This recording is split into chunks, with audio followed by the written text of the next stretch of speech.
everybody. We are live from Las Vegas, Nevada. It is SportsGrid Live here at the BetMGM Sportsbook. We'll bring you this action all week. I'll be having guests with me every single day here at BetMGM Sportsbook. Look at this setup. Looks great behind us. Hopefully, we all look good on camera for you. We're here to set the tone for the entire week, bring you the lines, the props, the stories, and everything else that we'll see all week related to Super Bowl 58.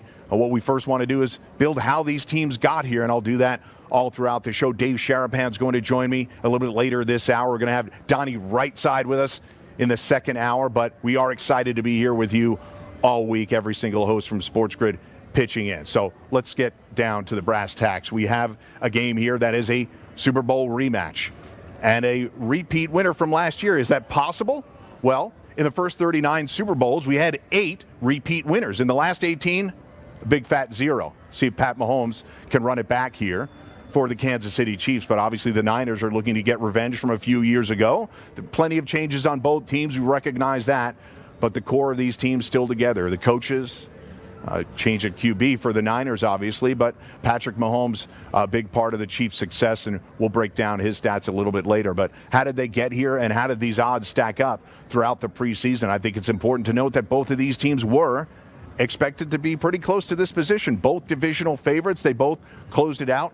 Maybe not with style points in the Chiefs' case, but 11-6 regular season record. The Niners at 12-5 were favored all the way through. As far as their conference matchups going into the season, the Chiefs were expected to win the AFC. Perhaps not by the time we got to the playoffs, because the Baltimore Ravens had such a great regular season. The Chiefs obviously able to overcome them just a week ago and make it back to the Super Bowl here in Las Vegas. But the Niners, there was a little bit more doubt when it came to their chances for the Super Bowl. As we got closer to the regular season, the Niners were 10-1 to make it to the Super Bowl. Obviously, their NFC odds, the Niners were still pretty short, plus 350. So we have both of these teams favored to win the conferences as we got close to the regular season, and here they are. It's rare that we've had that instance. Generally, you have a team like the Eagles coming a little bit out of left field to make the Super Bowl like they did a year ago, but we find ourselves landed here. The Chiefs were the favorites to make the Super Bowl from the day the Super Bowl 57 ended all the way up until the regular season. Obviously peaks and valleys throughout the season, but they find themselves back in this position, even though at some point people thought, well, this offense isn't the same as what it was. Are they going to get back to this spot? And here they are.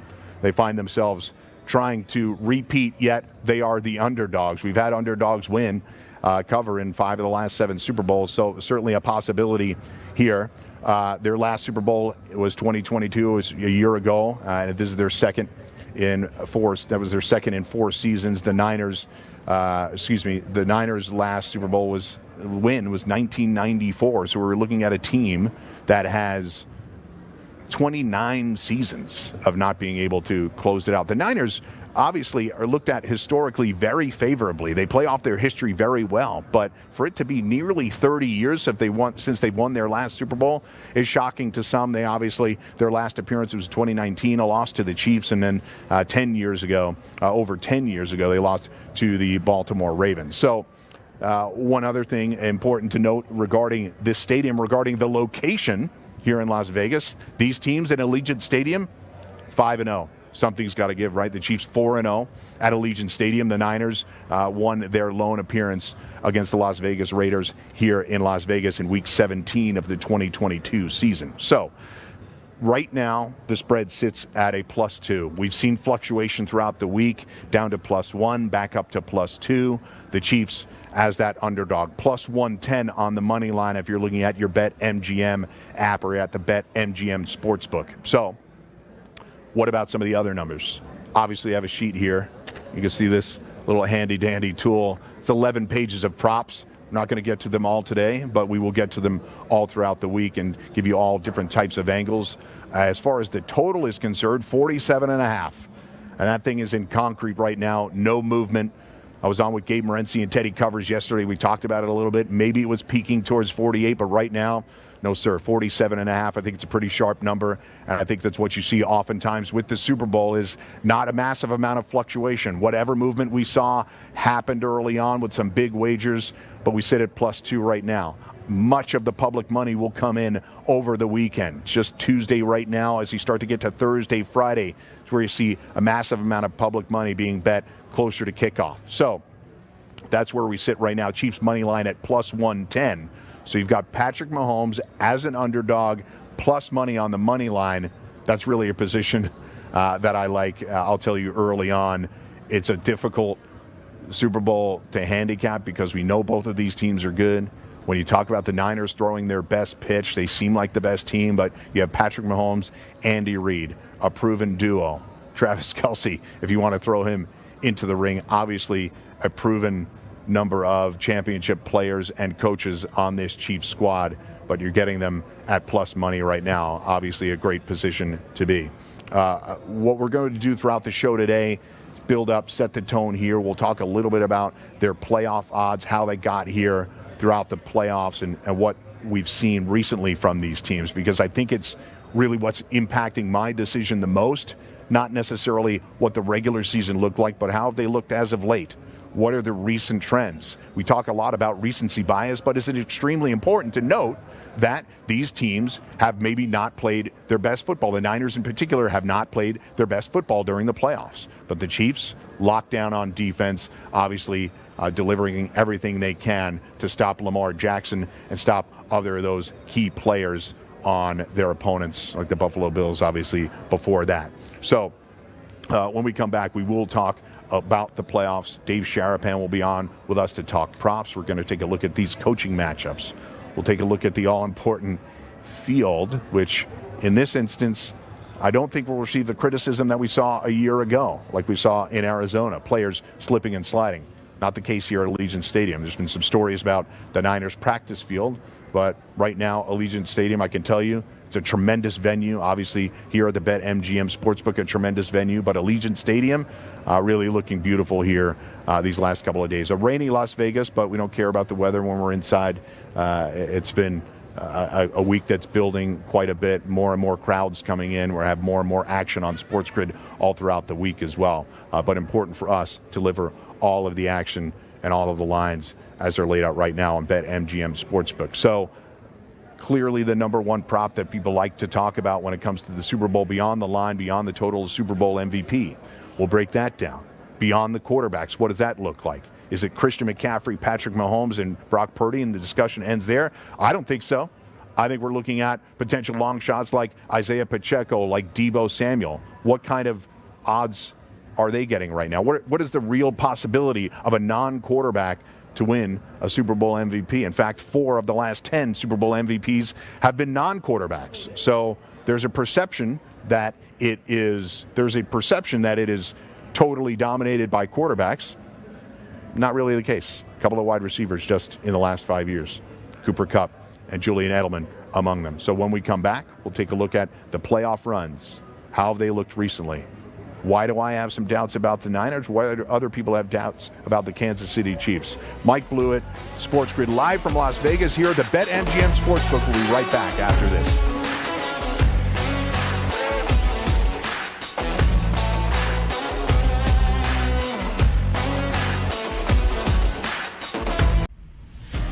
If you were going to say, yes, of course, the playoffs started and now the Chiefs are the best team in the league, fine.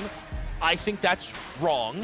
And I think it is going to be close to impossible for the Chiefs to now play for the third week in a row, their best game of the season. Travis Kelce has put back-to-back games together for the first time all season long, and he's the go-to. Pro Football Today, only on SportsGrid.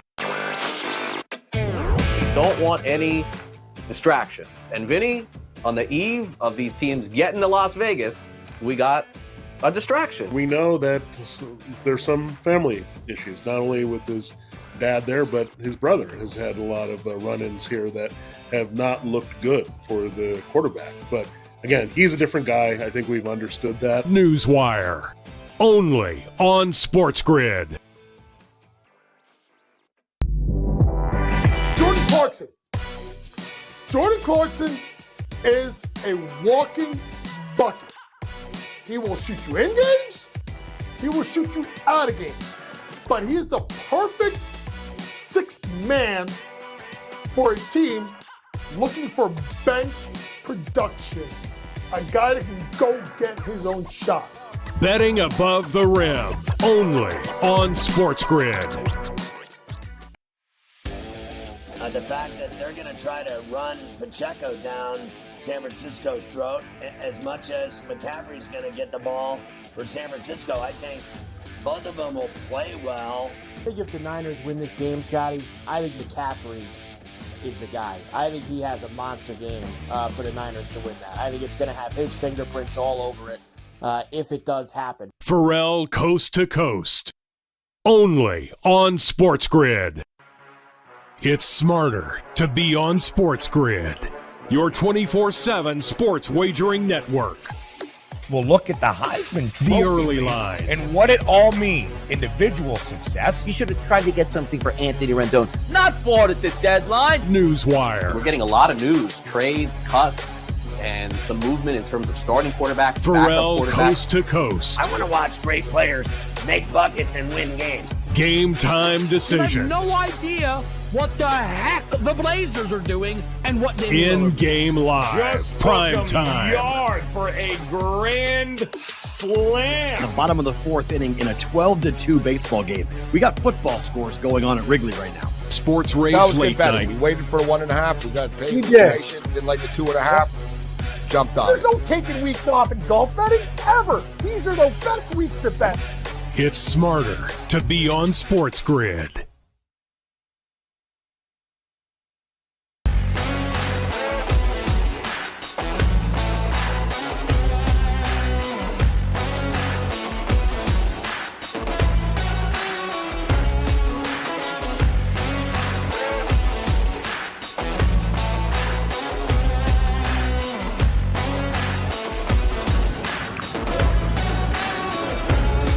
Back, SportsGrid live from Las Vegas here at the BetMGM Sportsbook. Let's take a look at the playoff runs, how these teams got here after these regular season divisional titles.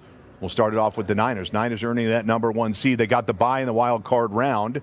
And then what happened next? We saw a little bit of a fluctuation in their dominance, perhaps. When they were dominant earlier in the season, they hit a little bit of a valley mid-season, and by the time they get to the end of the regular season, we're like, the Niners are fine. But were they?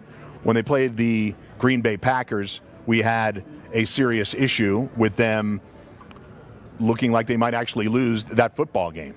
They end up getting the victory, but what did we see from the Niners? We saw perhaps a team that was a little overconfident. They thought they'd go up against a rookie in Jordan Love and walk over them, but that wasn't the case. Niners trailing in the second half of that game. It took a couple of late interceptions by Dre Greenlaw to take out those Green Bay Packers, who are a team next year that a lot of people will be looking at. So beyond that, then they get to the next game. We have them, that's the divisional round, and obviously they get to the NFC Championship game, and they go up against the Detroit Lions, a team that we thought, all right, great story for Detroit. They made it to San Francisco, but the run is going to end there. It's not the way that game started, for sure. 17-point lead at halftime.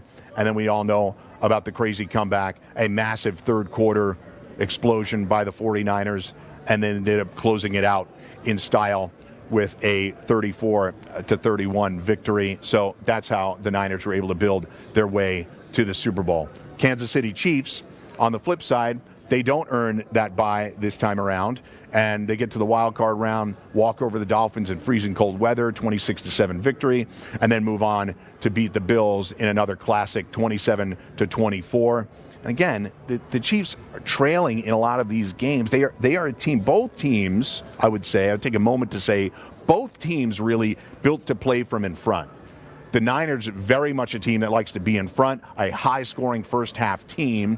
The Chiefs as well, and both defenses have proven to be very good in the second half, particularly the Chiefs. That will be a theme that I talk about all throughout the week. Chiefs second half defense, Chiefs fourth quarter defense. That's going to be the team that we talk about all week. But the Chiefs, obviously, with the come from behind victory against the Buffalo Bills, and then against the Ravens, a 17-10 victory, which was a game that we're used to talking Lamar Jackson, Patrick Mahomes, offensive explosion. Not the case at all. 17-10. Chiefs go on the road, punt 5 times in the second half, do not score, and win the football game. So an impressive performance for them defensively. Steve Spagnuolo, another guy that we'll talk about a lot this week, and how he's able to make adjustments to slow down the opposing offenses. So that's how they got here. I would not say that the Niners did it with style points, but it's a survive and advance type of league, and they are here to try to revenge that Super Bowl from a few years ago. Chiefs, same way. Perhaps not the same style points we've seen in the past, but what we have seen is a team built on running the ball effectively with Isaiah Pacheco, concentrating on what they do best, which is throwing the ball at Travis Kelce, who went 11 for 11 in the AFC Championship game. It's a much more concentrated offense than we're used to seeing with Kansas City, because Kansas City typically will utilize 7, 8, 9 players in the offensive passing game to target, but not really the case here. Pacheco, Kelce, Rashee Rice having an excellent rookie season. That's what we're seeing from the Kansas City Chiefs. Occasional use of Marquez Valdez-Scantling and Justin Watson, but it's few and far between.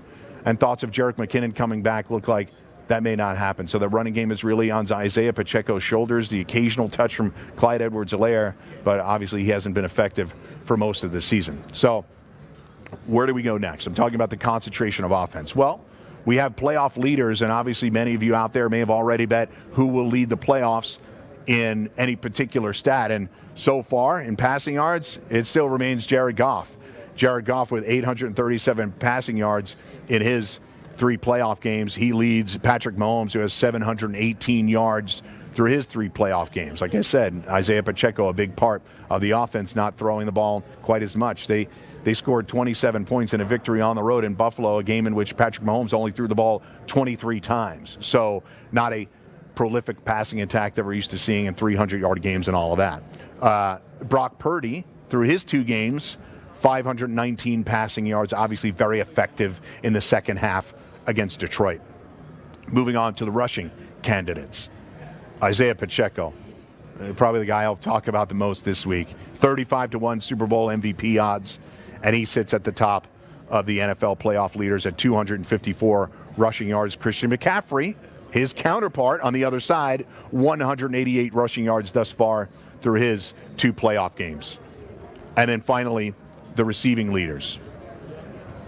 And no surprise at who's right near the top of the list other than Travis Kelce.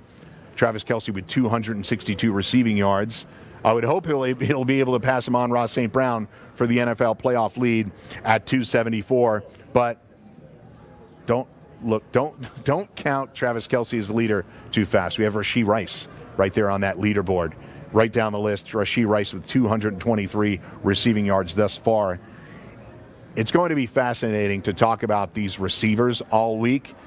Both offenses are fun to talk about. Everybody knows about both offensive coaches. Kyle Shanahan versus Andy Reid will be a big discussion point for us, and how the script of those games will play out, how they're able to go up against the defensive coordinators and Steve Wilks and Steve Spagnuolo. But what I'm really fascinated about is a rookie like Rashee Rice. Can he take advantage of the Niners secondary, which has historically been a strength for them, but at the moment, perhaps not the strongest part of their defense. Additionally, on the other side, we have a player like Deebo Samuel, who's utilized in a variety of different ways and can be an explosive player and an MVP-type player for them in any given game. He's going up against, in some instances, Snead and McDuffie, 2 corners who for the Chiefs, I think are still somewhat underrated. They are not the most high-profile defensive players on their team. Chris Jones, Nick Bolton at linebacker obviously get a lot of headlines, but Snead and McDuffie, big part of what the Chiefs do defensively, and I think it's going to be really important to note them throughout the week. So that's why we take a look at the NFL playoff leaders. Is there a world in which Rashee Rice will have led the NFL playoffs in receiving yards? Absolutely. Certainly not the guy that too many people were betting on, I would imagine. But for those of you out there that have those odds a little bit longer, good luck to you. So when we come back, we're going to have Dave Sharapan. We'll go through a variety of different odds that we just talked about. Like I said, 11 pages of props, and I'm sure there's more coming. So if you want to talk about what color the Gatorade is, probably not your show. We're going to get a little bit deep into what can be winners for you out there.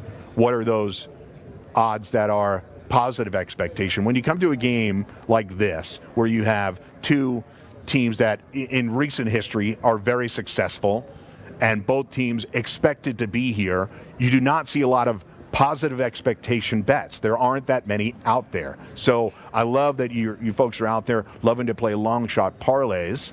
Listen to us a little bit. Let us guide you as to some of those bets that are perhaps a little bit sharper to make. And I think Dave Sharapan's the perfect guy to have on to talk about that. So he'll be on. He's all geared up. He's ready to go. I'm looking at him offset. He's got his gear ready to go. He's promoting Vegas. He's promoting the Super Bowl in the best way possible, and we'll promote the Super Bowl in the best way possible through getting you some winners. So we'll all take a deep breath.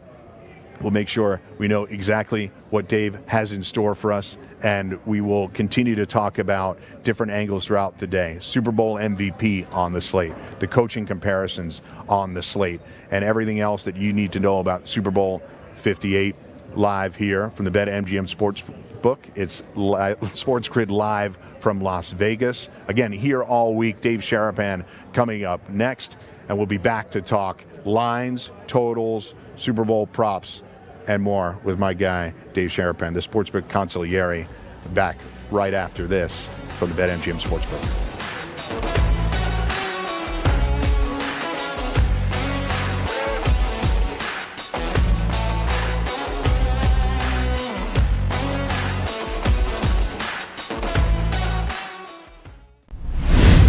Super Bowl is set in Vegas. We get a rematch from just a few years ago. The only consistency in the playoffs has been Travis Kelce. Brock Purdy, back-to-back weeks throwing one touchdown pass, right? He can't win MVP with one touchdown pass. I hate the Chiefs, but I bet on them. This is going to be a game that is played inside a field goal now from a spread perspective. All that matters is there's one game left, the big game. It's smarter to be on SportsGrid. If he doesn't run well, the Chiefs are really in trouble. If McCaffrey doesn't run well, there's a lot more options that you can actually use at that point. And that's how I'm trying to approach it and effectively. But also, Pacheco, anytime touchdown, if they're going to score a touchdown, probably going to be him. That's a good look. Attempts from Pacheco if you believe Kansas City's going to play their style. If you don't, then maybe you go under that total in regards to that. Pro Football Today. Only on SportsGrid. Your gut says Miami is going to win, and you should take the over. Your gut also said your NFT selfies would only go up in value. They didn't. But your head is on SportsGrid and knows the QB is in concussion protocol. The backup has a 45 QBR against the zone coverage. The New York D has the most sacks in the league. So yeah, trust your head. It's smarter to be on SportsGrid. I think Mahomes will go over that 12.5 easy. I think McCaffrey will have 20 or more attempts because they know they can't throw all day against that Kansas City defense. They got to run. Teams that win have been healthier for the most part. So you have two relatively healthy teams, but the 49ers have the advantage. Pharrell Coast to Coast.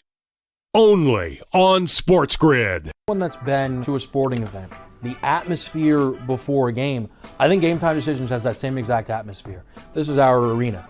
This is what we do. There is going to be an energy to Game Time Decisions that you will feel night in and night out. The excitement you get when you lock your bets in, when you're figuring out what you want to do, we can zone in on the biggest games each night. I want this to be the place that people come to before the games start so they feel as ready as possible to lock in their cards. We are going to hit every single one of those markets that you need to know about. We're going to go through every single thing, and I've got a great team behind me that's going to help me get the job done. There is not going to be a better place, I promise you, than Game Time Decisions to get that new information, react to it, and be able to then bet accordingly. We will have everything at our disposal, and we will use that to our advantage. I'm Kevin Walsh. Tune into Game Time Decisions from 6 to 8 p.m. Eastern on SportsGrid.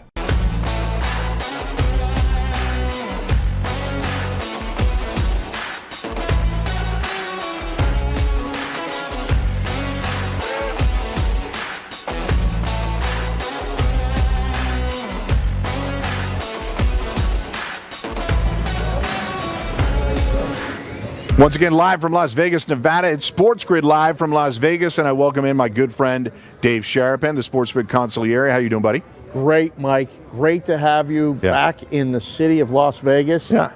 You wore the suit and everything. You look great. Thanks, sound buddy. Great. Super Bowl in Las Vegas. I know you're promoting the city very nicely. You've got the hat. Big game tonight too. Big game tonight. So we'll be talking about that. But yeah, it's 21 years here. It's home. Right. So that's really how I wanted to start the conversation with you. For those that don't know Dave, Dave is somebody that was in the risk room taking bets for decades and a variety of different places, but in Las Vegas for many years, correct? Yes. Right. Started downtown, made my way off the Strip, back onto the Strip, back to West Virginia when PASPA passed. Yep. 8 weeks back east. Nope, back to Vegas. So for the last, literally, this is year number 21, I've been here in a sports book for like 18 or 19 of them. So how crazy is it for you to recognize that for all of the history that we had with this sport and gambling, there was still a resistance for it to show up in Las Vegas? And now in the last 2 years, you and I have been sitting right at this desk, live at the BetMGM Sportsbook, doing the NFL draft, and now the Super Bowl of all things. It's surreal. I can't really describe it other than it feels strange to have it actually happen. Yeah. And, I mean, you see the sheets, right? Yeah. These are a big part of betting before apps. Pro Football Championship 58. It doesn't say Super Bowl. That's right. We were never allowed to say Super Bowl. Right. They went around and measured the TVs to make sure they weren't too big. Otherwise, there were fines. Right. Now, there's a stadium across the street that they're playing the biggest game in. Yeah. I feel like I'm in a time warp, but in a good way. Yeah, that's right. Yeah. Just a couple of miles away, Allegiant Stadium, where Dave and I are. But so we'll Are get we going to the game? I am not. I have to fly back to do one of these shows for my fine people. So I'll be flying back. Hopefully you get to the game because Dave lives here. I got to fly back. And what better way to spend Super Bowl Sunday with my friends in studio on the East Coast and having you obviously pop in for a segment or two. So let's just talk about the game. I really set the tone for everybody, how the teams got here during the regular season, how they got here during the playoffs. We can get a little bit more granular if you like, but I'd like you to talk about the number because it opened, came down to the Chiefs, wavered back up in the Niners' favor, but still short of a field goal. And you got Patrick Mahomes that is a money line underdog. So what used to happen before all these apps and all these options was you would make a number Sunday night based on what you saw. Right. Throw it up there and let the razor blades, the sharp guys, bet whatever they wanted. And they would kind of lead you the way. Sure. The look-ahead numbers changed all that. The look-ahead number for Chiefs-Niners was 3. 3. 3.5 was off the market. 3 was it. Right. You watched the 2 championship games, and you thought, at least I did, and a bunch of guys that are in town still doing this, go, boy, the Niners can be run on. I don't think it can make it 3. Plus, as the book, you don't want to start on the 3. You want to end on the 3. Right. But you don't want to get there early and then have to worry about getting off of it. So you open at 2, 2.5. Right. Chiefs money initially, down to 1. And then you see what's walking around here. Have you noticed it? Oh, it's overwhelming. San Francisco people, I was at the stadium last night. They're out in full force. Yeah. That Bay Area money's already here. And it came at 1. Right. So the number went back up. It's 2, 2.5 in a couple places. It's not going back. I'd be shocked if it goes back to 3, but there is no chance that it's going back. Like, Kansas City will never be favored in this game. No way. Correct. And so, boots on the ground here so everybody knows it's overwhelming right now. the number of Niners fans versus Chiefs fans. Obviously, it's a little bit to do. San Francisco to Vegas is an easy flight, and I think people are more influenced. Like there was no team here for many years, right? So yes, people are jumped on board the Raiders bandwagon, but people formulated their own affinity towards different teams, and there were Niners fans here, right? You have people that are our age that were Niners fans that grew up Niners fans, and they're happy to have the team now in their home city or home state, as it were. So good background there on the number itself. The total has been sort of hilarious because the second I saw it, I was like, well, that's the sharpest number of all time. I don't think it's going to move. It hasn't moved an inch. You could make a case, and we could do shows for as long as you want, why it should bet over and why you should bet under. It is a perfect number. Yeah. I mean, if you were really wanted to just put up a number and then just take the bets and let the chips fall where they may, 3 and 47 is plug and play. Right. Let's go. That's right. right. The biggest game of the year. San Francisco, the perception, power rating, a little extra. Make them 3. 47 is one of the hardest numbers to beat, period, for an NFL football game. A lot of combinations that can fall 47. You decide. Of course. You're getting great two-way action. That's what you want as the book. You don't have to move the number. Right. Biggest game of the year is the easiest game to book in the world. There's enough volume for everybody. Perfect number. 25-23 is sort of what the implied is. 47.5. It's not high scoring. It's not low scoring. It's right in the middle. So it's up to you. As Dave said, it's up to you, the bettor, to decide, well, how do you think the game's going to turn out? And the book will just sit there and happily take your money. I think they'll get even. I mean, it's the goal, right? You're trying to give it as even as possible. Well, yes and no. Explain the that. unique thing about the Super Bowl is you have all this future money that you've been taking bets on, NFL futures, for a year. Yeah. If you do it right, and a lot of places have done it right, you have a position already. It's win big or win really big. You have a head start on the side. So you can manage the risk to how you want to need the game. So if it's our book, Blewitt and Sherapan Incorporated, we should do this at some point. If things go bad, we'll do it. Just saying. We get a license, it's all good. We say we want to need the under. Let's go to 48 and control the way the bets will come. The bots will bet it. Different things like that. Yeah. We can need the side we want. Right now with the total, they've chosen to just let the chips fall where they may. And plus, talk about futures. You have a 6-1 Super Bowl champ and a 10-1 Super Bowl champ. It worked out beautifully. The Lions, honestly, they would have had some exposure there. They weren't a terribly long shot, but still not a team that people expected to win Super Bowl. People like them to win the division for obvious reasons, and they got it done. But Lions to win the Super Bowl, something that's never happened and something that they didn't even approach since 1957. Clearly, there would have been some exposure there. So. All right, so that's where we go. And obviously, we'll get into some more props a little bit later. I talked about the quarterbacks and receivers and running backs and how much yardage that they've racked up thus far. But the next most bet after the line, the side, and the total, we're talking Super Bowl MVP, right? That's where people are going to gravitate to next. Two things that everyone has an opinion on that comes in for the Super Bowl or bets it wherever you're at. Yeah. The MVP. Yep. And the coin flip. Yep, I knew you were going to say that. Hands down, the most bet on number of bets, props, every single year. And it's crazy because there's only 2 options for the coin flip. How many options do you think there are for the MVP? Because there's not many more than that, Mike. It's a quarterback award, yes or no? I would push back a little bit on this. Okay, fair. I'll push back a little bit on this to say Tell me why. Because in the last 10 Super Bowl MVPs, 4 have been non-QBs. We got 2 wide receivers and 2 linebackers. Look, I understand they are the favorites. And if the Chiefs win, and by the way, the Chiefs' previous 2 Super Bowl wins, guess who was the MVP? Patrick Mahomes. So, Damian Williams, honestly. He could have. It could have. The last touchdown was a garbage touchdown to get him over 100 yards. I get it. But believe me, there was an argument there in a game in which Patrick Mahomes threw 2 interceptions. Just saying. Just saying. He still got it. He threw 2 picks, and the guy had it, and he still got it. Cooper Kupp, Julian Edelman in the lowest scoring Super Bowl ever. Was one of the biggest wins I've ever seen in my career. That Super Bowl? Yeah. That lowest scoring one ever? Yes. Like, we can't have that in this, right? No, I don't think so. But I'm leaning towards a lower scoring game than like I'm under 47.5. Okay. But I don't say that with a lot of conviction. I just talked about it's the sharpest number I've ever seen. It is. So your boy is not going to load up on the under. Right. I'm leaning that way because the defenses are a big storyline here. Yeah. For me personally, the Chiefs' defense is a big storyline. Brock Purdy up against an excellent defense is a big storyline. Big for pass me rush, personally. everything. Yeah, I mean, this is the best. Is this the best Chief defense of their little run here? I think the corners are fantastic.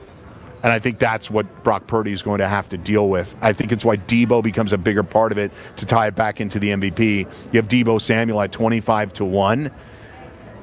There's a world in which Deebo doesn't have to work on the outside against the corners necessarily. He's inside potentially against players like Nick Bolton, and that's a challenge as well.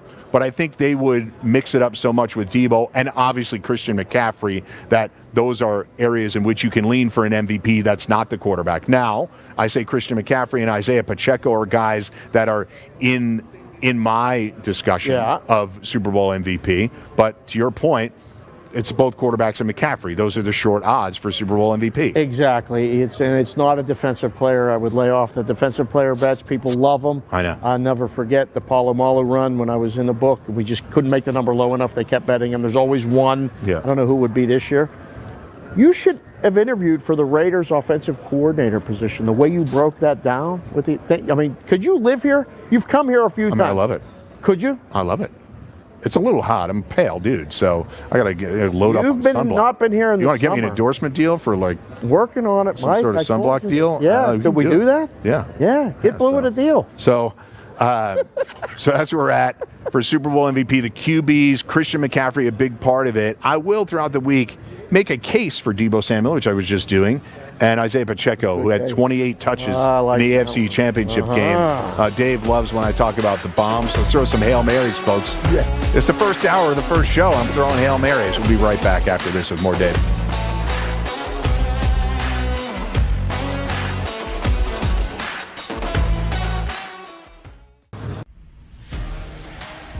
Tyreek, the first meeting, still had 5 catches. And Amon-Ra St. Brown still went through his number receptions-wise as well. Ayuk is now checking into a bit of the do category here. We're talking about a field goal or less. The last time we saw a number greater than 5 was way back in February of 2008. It was that Super Bowl between the Steelers and the Cardinals, Super Bowl 43.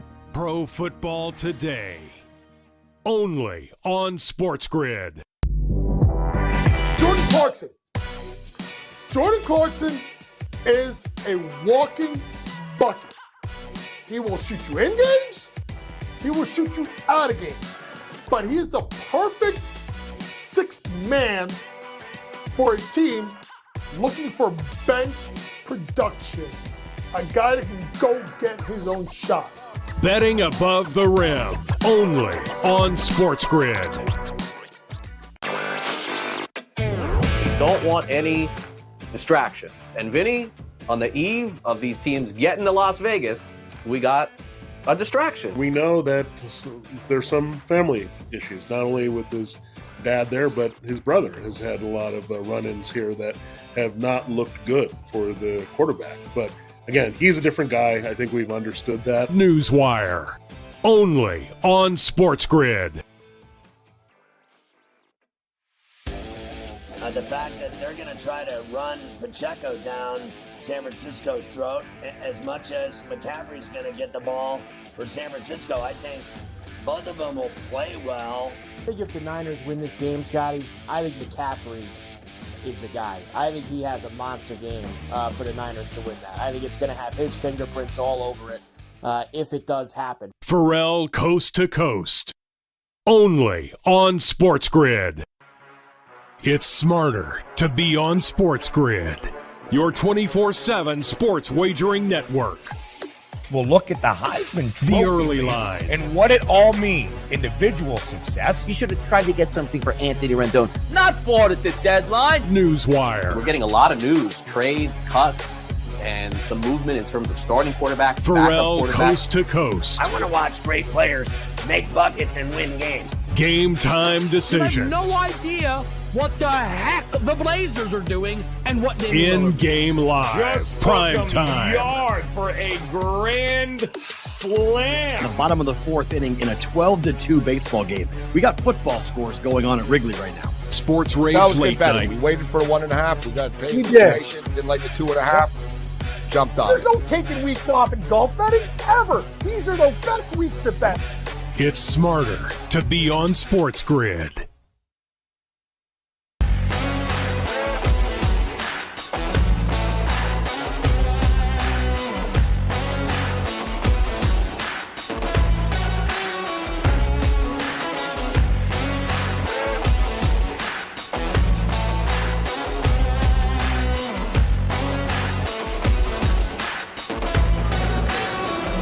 Hey, folks, we're back. SportsGrid live from Las Vegas, live at the BetMGM Sportsbook with our resident expert and Las Vegas resident, Dave Sharapan. He's a sportsbook concierge. He took bets for decades, 21 years here in Las Vegas. Obviously, we gave some background on him and what it's like to have the Super Bowl here. You know, I'm a little numb to it only because it was a big step for us to be here for the NFL draft a couple of years ago, and we were right in this exact spot. But has to be even more surreal for you and guys like Matt Peralt and Teddy Covers, who I spoke to yesterday. Just to have the game here in your backyard is awesome. But the stadium looks brilliant, all in black with the logo emblazoned across it. Raining here in Vegas, but again, we got a roof over our heads. Control the weather, right? All right, but at least we got a dome. Help a brother out. I mean, you know, we're going to see the sun tomorrow. It's pick 'em to see the sun, and then it's not going to warm up. So get used to that. Okay.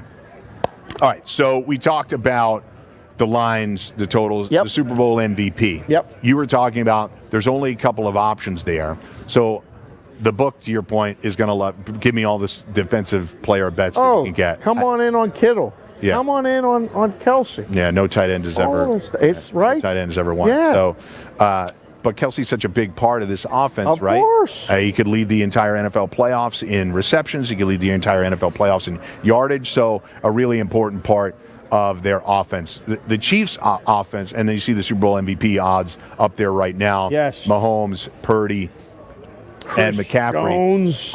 The Chris Jones thing. People are going to love that one. Brandon Ayuk is interesting. Yes. But I just got through talking about the corners and how good they are. I have sort of eliminated him from my there's always a path. Okay.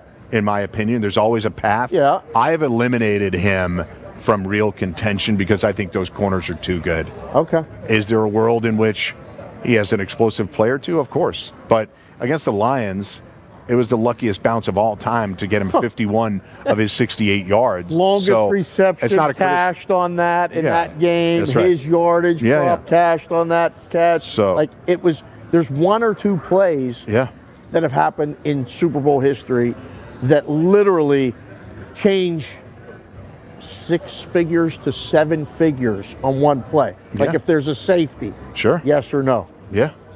One of the sharpest the razor blades love to bet the no. Yes. They go in with the book with that. If there's a safety, I mean, the audible groan is something I'll never forget. When Peyton Manning's first snap was a safety, on the first play of the game, we were stuck almost $500,000 at that. Right. On the first play. So Peyton on the first play, Tom Brady early in the first quarter against the second Giants Super Bowl, intentional grounding in the end zone. He had a safety. So, as you said, the razor blades love the no.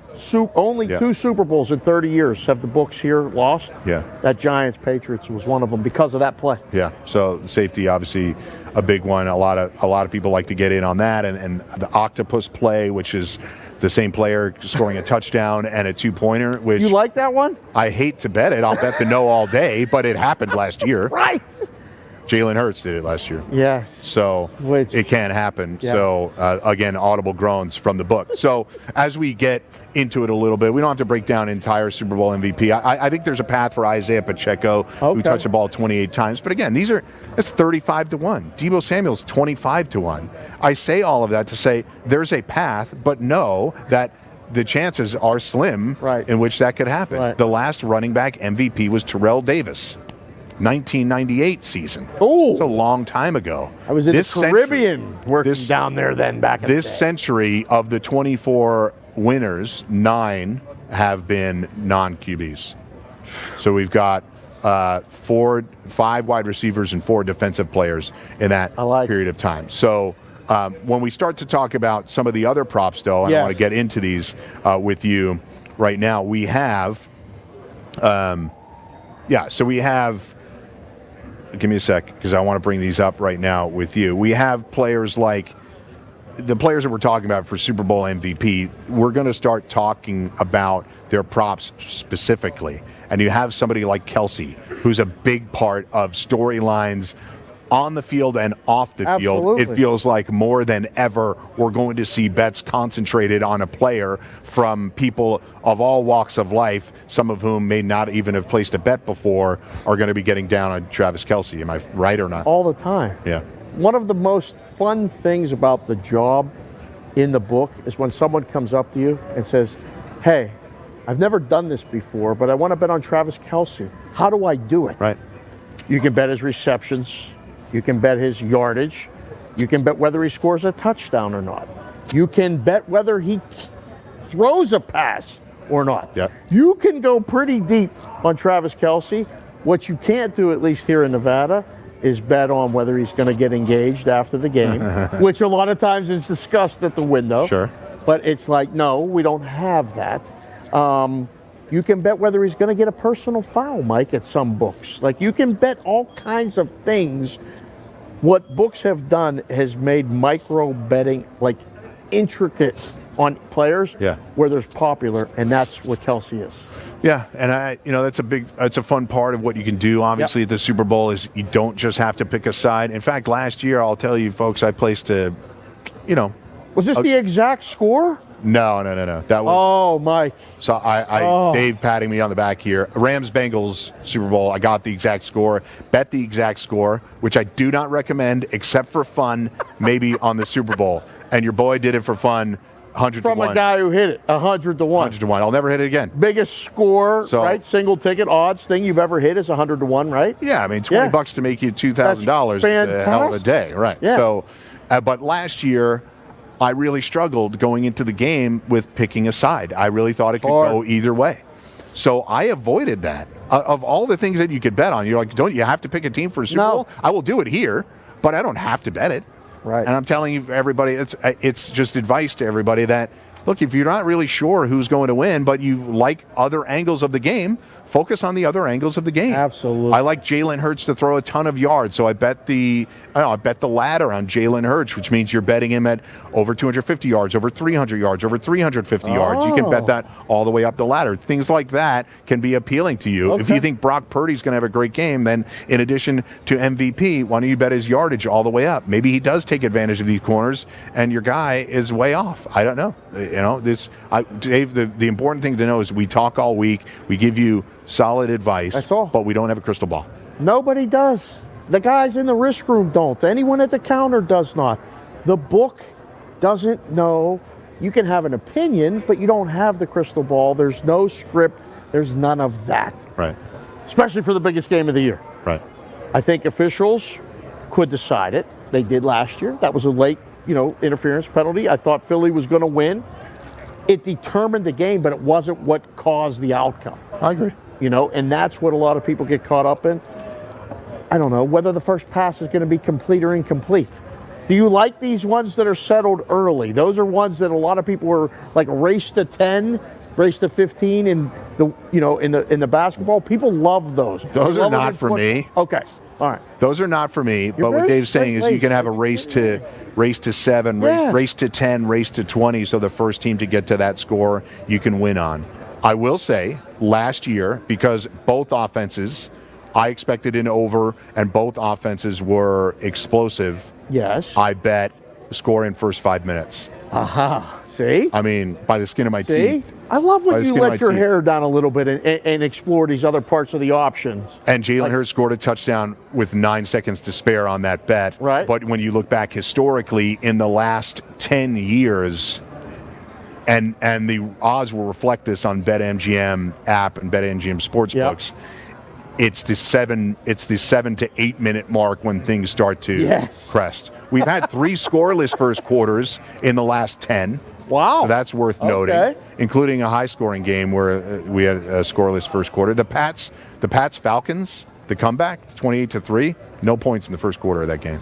It was a 34-28 final, scoreless first quarter. Atlanta lit them up in the second quarter, and that's why we got to the inflated That was one score. of the best sports events that I've ever been in the book for, the energy for that. With them being down at halftime, the amount of money that we took at halftime bets, I'll never forget. Yeah. And them coming back and the energy. I'm sure. Anyone that had Falcons was just slumped over like this. Yeah. And you just couldn't stop it. Well, and then it landed on 3. My guy Matt Ryan was on the other side of it, so I really didn't love it. But for all of you that were able to cash in on the comeback, congratulations. So I would love your thoughts on the game. Yep. Obviously, you've given us your perspective, but when it comes to a side, it comes to a total. We'd love to have some perspective for you. And by the way, Dave was on here because it's his town. He sets the tone for the week for me and gives you a perspective on what these numbers actually mean. But I'd love to know what you think they mean in terms of a side and a total. Side-wise, I'm with you right now. I haven't decided. And I don't know if I'm even going to play it. It'll be an in-game dream if I'm somewhere where I can actually just bet it and maybe bet both sides at one point. Lay 2, take 10. Lay 4, take 11. Just try to play a middle. Sure. Because I think it's going to trade scores. I really do. I'm liking over right now. I could be talked into the under if the number gets to a certain point and try to do that with that. There's old staples that doesn't matter the matchup for props. Under 1.5 for the shortest touchdown. Staple. There's interference in the end zone pretty much every game. You get a 1-yard plunge. It's not the tush push, but both teams are likely to use a running back in that scenario. Pacheco and McCaffrey and even Debo. If you're determining, trying to figure out how the game's going to go to get to a side, if Kansas City can run the ball, they're going to win the football game. That's the handicap for me. I think Purdy's going to have issues that can be overcome. I think Mahomes is going to have success, but their second half is 17-2 to the under. The Chiefs are 17-2 to the under in the second half. Fourth quarter, 19-1. Unbelievable. Yeah. It's so the way the game is supposed to go. Chiefs get out to an early lead. San Francisco scuffles. San Francisco comes back. The game's determined in the fourth quarter. Unless the one thing that will change all of that, Chiefs get Pacheco going, control the ball, limit possessions for San Francisco. Who wants to bet against Patrick Mahomes? I've heard it all week. I'm not going to reveal it right now, but everything right now, but that is the plan. It has to be the plan. Against the Bills. All right, hang on. Against the Bills. I love when he does this. The Chiefs were outpossessed, time of possessions 37-23. 1 week later in Baltimore, opposite way. Chiefs 37, Baltimore 23. I think Todd Monken made some huge mistakes in his approach, but they were forced to throw the ball because they didn't have it as much, and they were ineffective early. But I think they should have run the ball more. You shouldn't panic when you're down 10 points, all of that kind of stuff. But the Chiefs have won those 2 games in vastly different ways by speeding up the offense and scoring 27 points in 23 minutes and then scoring 17 points over a 37-minute time of possession game. And I think that is the key here. With an explosive offense like the Niners, they're going to try to limit possessions. Why would you want Christian McCaffrey to keep toting the rock? And he has 28 possessions? That's a recipe for disaster. And the last thing you said, if I'm in a position where these teams are trading scores in the second half in the fourth quarter, then I've been way off. They should send me home to New Jersey and New York right now. But thank you for being with us. Thank you for being with us. Great to have Dave Sharapan on. We're going to have Donnie Rightside on in the second hour. We'll close it out with Warren Sharp right after this.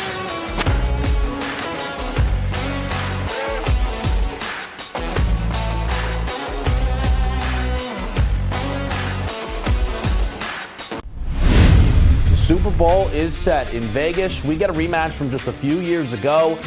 The only consistency in the playoffs has been Travis Kelce. Brock Purdy, back-to-back weeks throwing 1 touchdown pass, right? He can't win MVP with 1 touchdown pass. I hate the Chiefs. but I bet on them. This is going to be a game that is played inside a field goal now from a spread perspective. All that matters is there's one game left, the big game. It's smarter to be on SportsGrid.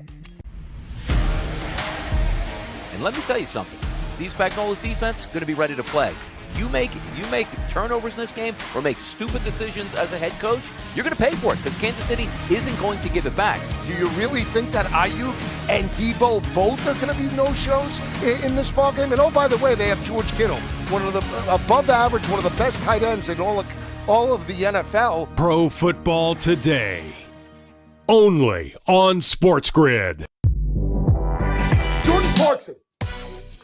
Jordan Clarkson is a walking bucket. He will shoot you in games. He will shoot you out of games.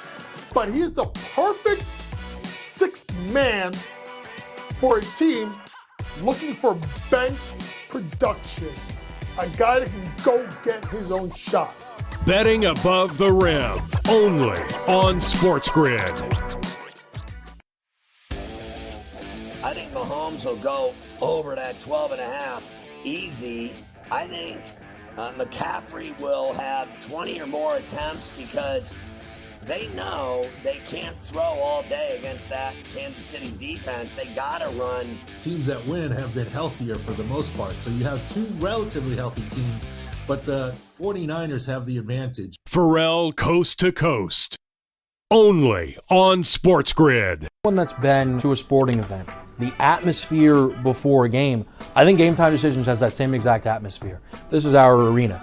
This is what we do. There is going to be an energy to Game Time Decisions that you will feel night in and night out. The excitement you get when you lock your bets in, when you're figuring out what you want to do, we can zone in on the biggest games each night. I want this to be the place that people come to before the games start so they feel as ready as possible to lock in their cards. We are going to hit every single one of those markets that you need to know about. We're going to go through every single thing, and I've got a great team behind me that's going to help me get the job done. There is not going to be a better place, I promise you, than Game Time Decisions to get that new information, react to it, and be able to then bet accordingly. We will have everything at our disposal, and we will use that to our advantage. I'm Kevin Walsh. Tune into Game Time Decisions from 6 to 8 p.m. Eastern on SportsGrid.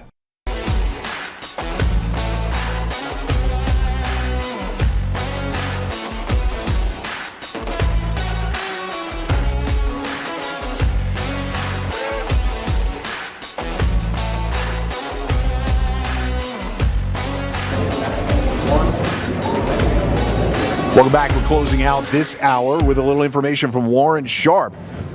The Chiefs, a team that was historically able to come from behind, but become a little bit more of a team that maybe needs to play from in front, just like the Niners do. Here's Warren with a little information on that trend.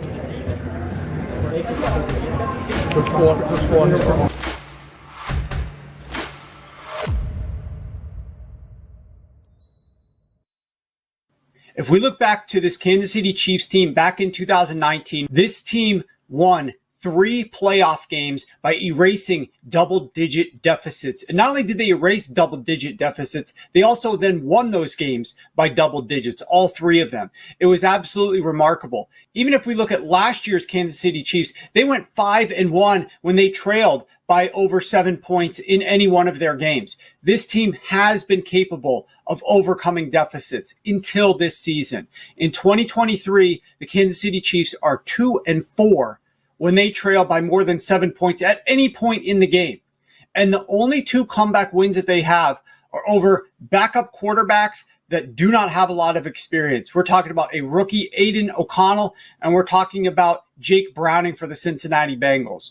That's the only 2 quarterbacks that this Kansas City Chiefs team was able to beat if they fell behind in a game by more than 7 points. They aren't built to come from behind. They are one of the worst passing offenses in the NFL when they try to throw the ball over 10 yards downfield. They're also terrible when they're playing with a deficit at any point in the second half in terms of their passing efficiency. So one thing is clear. Andy Reid and Patrick Mahomes must start fast. They must continue to push that pedal down. And more than anything, if this year is a guide, they're going to struggle if they fall too far behind. So there you have it. Warren Sharp on information about how the Chiefs may need to play from in front from this Super Bowl. Thought the Niners were that team. Maybe the Chiefs are that team too. So who grabs the lead first? How important is it to grab the lead? 5 of the last 7 Super Bowls, the team that took the lead ended up giving it back and losing that game. So a big part of what we'll be looking at in this Super Bowl is who gets off to the best start. Who's got the lead at halftime? Do these defenses really lock teams down in the second half like what happened in the AFC Championship game? Hour 2 will feature Donnie right side of me right here from the MGM Sportsbook.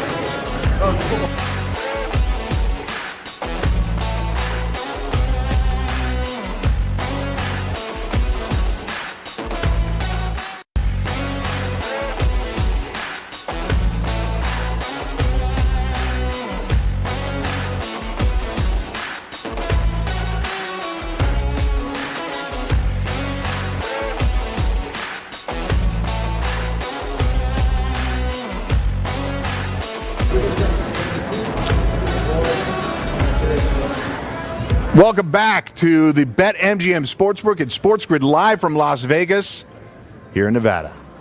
Game just a few days away, Allegiant Stadium right down the street. And we're here to bring you all the lines, props, interviews, action that we're seeing here live, boots on the ground.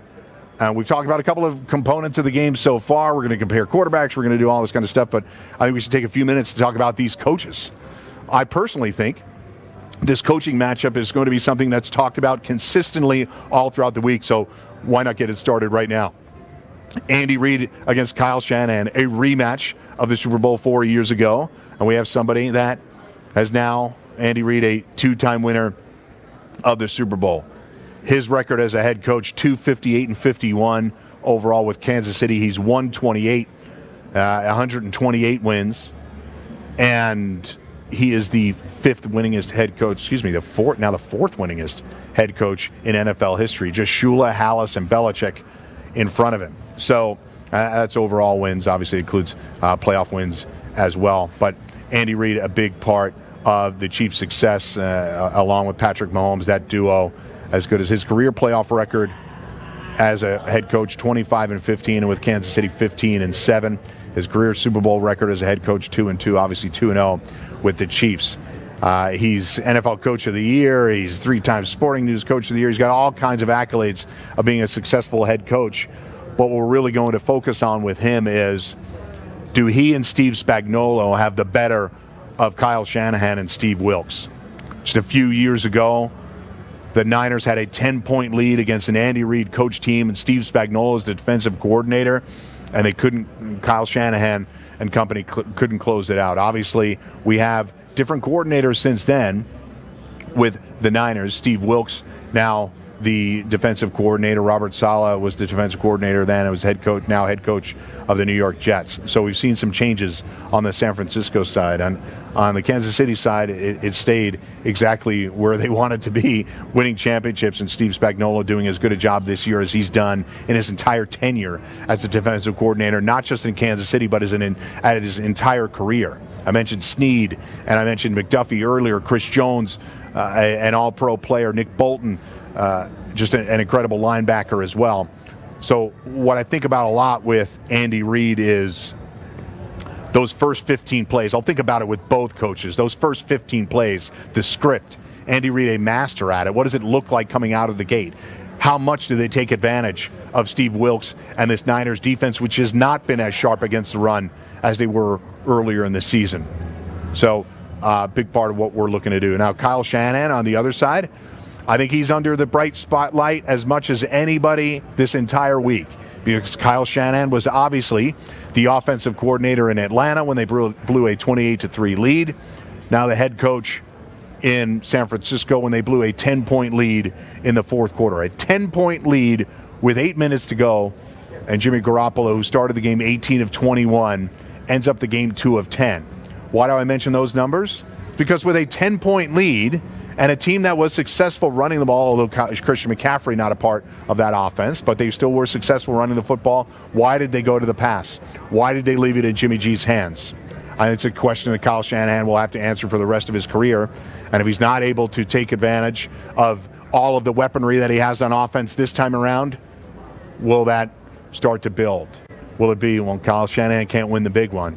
I tend not to take stock in those types of hyperbolic statements. This guy can never win a Super Bowl. That coach will never do it.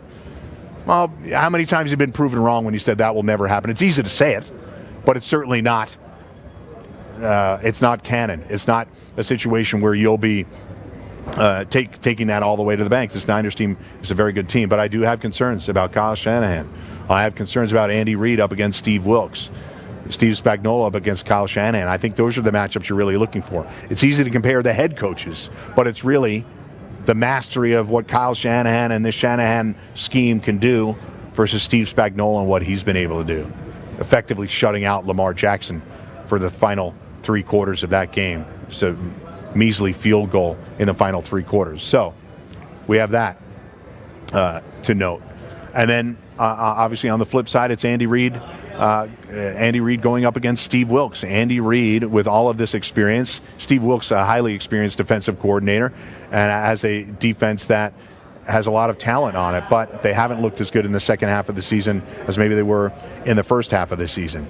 And some other storylines beyond that. 19 years ago, Kyle Shanahan had just ended his first season as an NFL assistant coach with Tampa Bay, and he watched his father Mike win consecutive Super Bowls with the Denver Broncos in the 90s. Shanahan with a victory this week would be the first father-son duo to take home the Lombardi Trophy. On the flip side, Christian McCaffrey's father, on the Niners side, Christian McCaffrey's father, Ed, was a wide receiver on each of those Broncos teams and was a wide receiver on the 49ers team and is the last one to win the Super Bowl all the way back in the 1994 season. Mike Shanahan was the 49ers offensive coordinator. And could the Shanahans and McCaffreys bring it full circle and bring a victory home? So a lot of common ties with historic 49ers teams that could bring it all full circle. So I really think those are interesting threads, but I am very focused on what Andy Reid, what Steve Wilks can do to try to manipulate what Andy Reid can do. To the Ravens' credit, they did lose the game, but they shut out the Chiefs in the second half. 5 punts from the Chiefs in the second half. That defensive coordinator is now a head coach in Seattle, Mike McDonald. So what can Steve Wilks do that was similar to what the Ravens were able to do? It's just the problem that I mentioned in the first hour is even when you tie the Chiefs one arm behind their back, they're able to play with the other one. They can possess the ball for a long period of time and grind out the clock, or they can score quickly and take advantage of every piece of field you're willing to give them. So when we come back, we'll be talking about this Super Bowl matchup because we talked a lot about, well, what can Mahomes do? What can Purdy, what can the coaches do? We'll really dive in on what Patrick Mahomes can do versus his 49ers defense and what Brock Purdy can do against this Chiefs defense. It's just, obviously, they're connected to how this game will be dictated. How much will it be dictated? We can lay it out all we want, but there's always going to be a break, a fumble, an interception, a special teams play that don't account for coaching mistakes. But these teams are disciplined. What types of penalties will be called? We talk about officiating a lot, and I think a big part of what we talk about with officiating is how tight is this game going to be called? These Chiefs corners, these Niners corners. Ambry Thomas got called for a lot of penalties in this playoff run for the Niners. Does that play a factor again when we're talking about Rashee Rice and Patrick Mahomes trying to take shots downfield? These chunk plays via penalty can be part of a strategy as teams get this far into the season when you get desperate, right? The Niners actually got desperate in the NFC Championship game, and a bounce off the helmet from a defensive back lands in the hands of Brandon Ayuk and leads to a touchdown that completely turned around the game. So when we come back, it's a Patrick Mahomes comparison to a Brock Purdy comparison. I will take a look at their props. Who is more likely to hit their player props, passing yards, passing touchdowns, passing attempts, a big part of how this scheme will look. So when we come back, I'll be doing that. Then Donnie Rightside right after that to talk Super Bowl MVPs live from the BetMGM Sportsbook here in Las Vegas.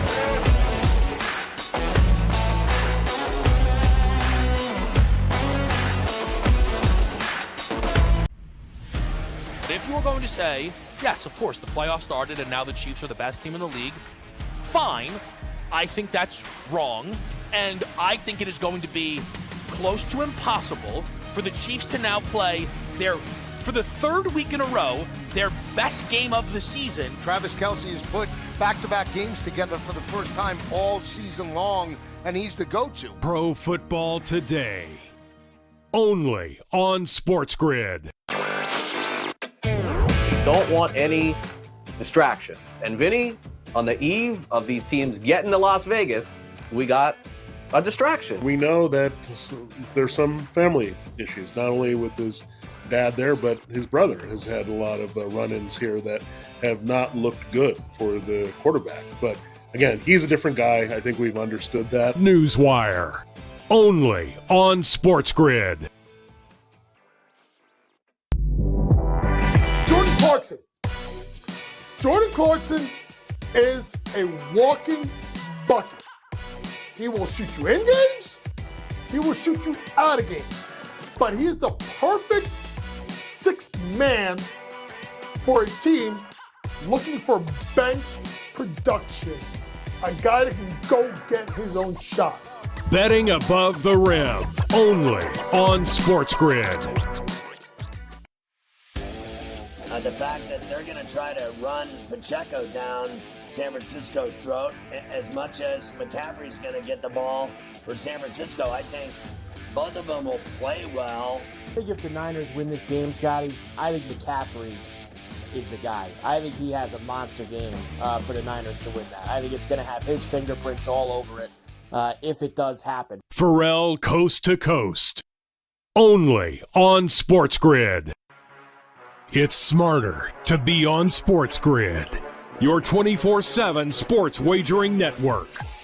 Well, look at the Heisman Trophy. The early line. And what it all means. Individual success. You should have tried to get something for Anthony Rendon. Not bought at the deadline. Newswire. We're getting a lot of news, trades, cuts, and some movement in terms of starting quarterbacks, Pharrell backup quarterbacks. Coast to Coast. I want to watch great players make buckets and win games. Game time I decisions. have no idea what the heck the Blazers are doing and what they In-game live. Just Prime took 'em time. yard for a grand slam. The bottom of the fourth inning in a 12-2 baseball game. We got football scores going on at Wrigley right now. Sports Rage That was late good betting. night. We waited for the 1.5. We got paid We for did. information. Didn't like the 2.5. Jumped on There's it. no taking weeks off in golf betting ever. These are the best weeks to bet. It's smarter to be on SportsGrid.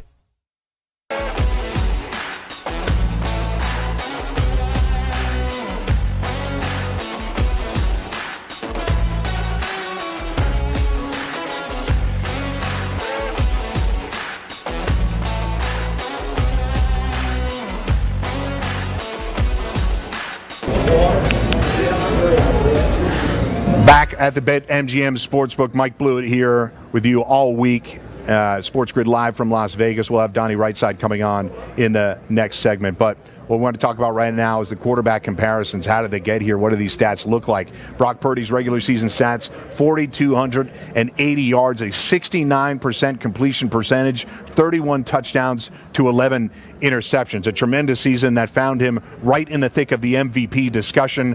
Probably going the way of Lamar Jackson, but Brock Purdy put himself in position to win that award this season. An incredible second-year season. I hate calling him Mr. Irrelevant. I know people like that. I find it disrespectful for a guy that nearly won the MVP and finds himself as a starter on a potential Super Bowl champion. So his playoff stats, 519 yards, completion percentage, 61%. Playing against better defenses, yes, but the 69 to 61% dip, was that impacted solely by the weather that we saw against Green Bay? Weather not a factor here. Good thing for Brock Purdy. You remember the 2 gloves, no glove, what's happening in the rain, and Brock was a little ineffective early on in that game. So 2 touchdowns to 1 pick so far in their 2 games. Is in his career, 5 playoff games over 1,000 yards, 63% completion percentage, 5 touchdowns to 1 interception. I think, though, I have to be honest about my thoughts about Brock Purdy. I'm rooting for the guy. I love the story. I've for years here, I've covered college football and pro football for SportsGrid, and I remember Joe Lisi, our buddy on College Football and Pro Football Today. We were there for Brock Purdy's big breakout season at Iowa State, and he and Breece Hall were humming. It was a great story to follow. The Cyclones were a fun team to follow. And to see him now in this position, I never would have predicted that, but it's great to see him in this position. But what do his player props look like for this upcoming week? Well, right now, BetMGM Sportsbook, this is a handy-dandy sheet. Total right now, total yardage, 245.5. Total passing touchdowns, 1.5, minus 125 to the over. Interceptions, a half. This is, again, minus 115. So expectations even. Like, does he not throw one? Does he throw one? Obviously, this is a team that relies heavily on their running back. So how many passing attempts do you see from Brock Purdy, which that line is set at 31.5? His rushing yards, which Brock Purdy, probably the single most valuable part of his game against the Lions, not something we're expecting to see. Over 50 yards rushing for Brock Purdy in the NFC Championship game. So there's your lines. That's what you're looking at. I think the only way you're getting over on the Brock Purdy passing attempts is if they're trailing by a significant amount. I don't think the Niners like to get thrown off their game. They absolutely like to play from in front, but you'd have to be in a serious position for the Niners to be throwing that many times, a 10-point deficit potentially. The Niners are down 7 points. It's not panic time. They can run their way back into it with arguably the best running back in the league. So, but I have to be honest about my thoughts now about Brock Purdy. Like I said, I'm rooting for him, but all the questions that I had about the Niners going into this season were related to Brock Purdy. I thought the roster was good enough. I thought they were certainly clearly good enough to win the NFC and overtake the Eagles, but it's about these pressure-filled games. He has proven that he can pull it off, but in the biggest game with the biggest spotlight, he's passed the test so far. But can he do it against his Steve Spagnuolo defense that will throw every single thing at him?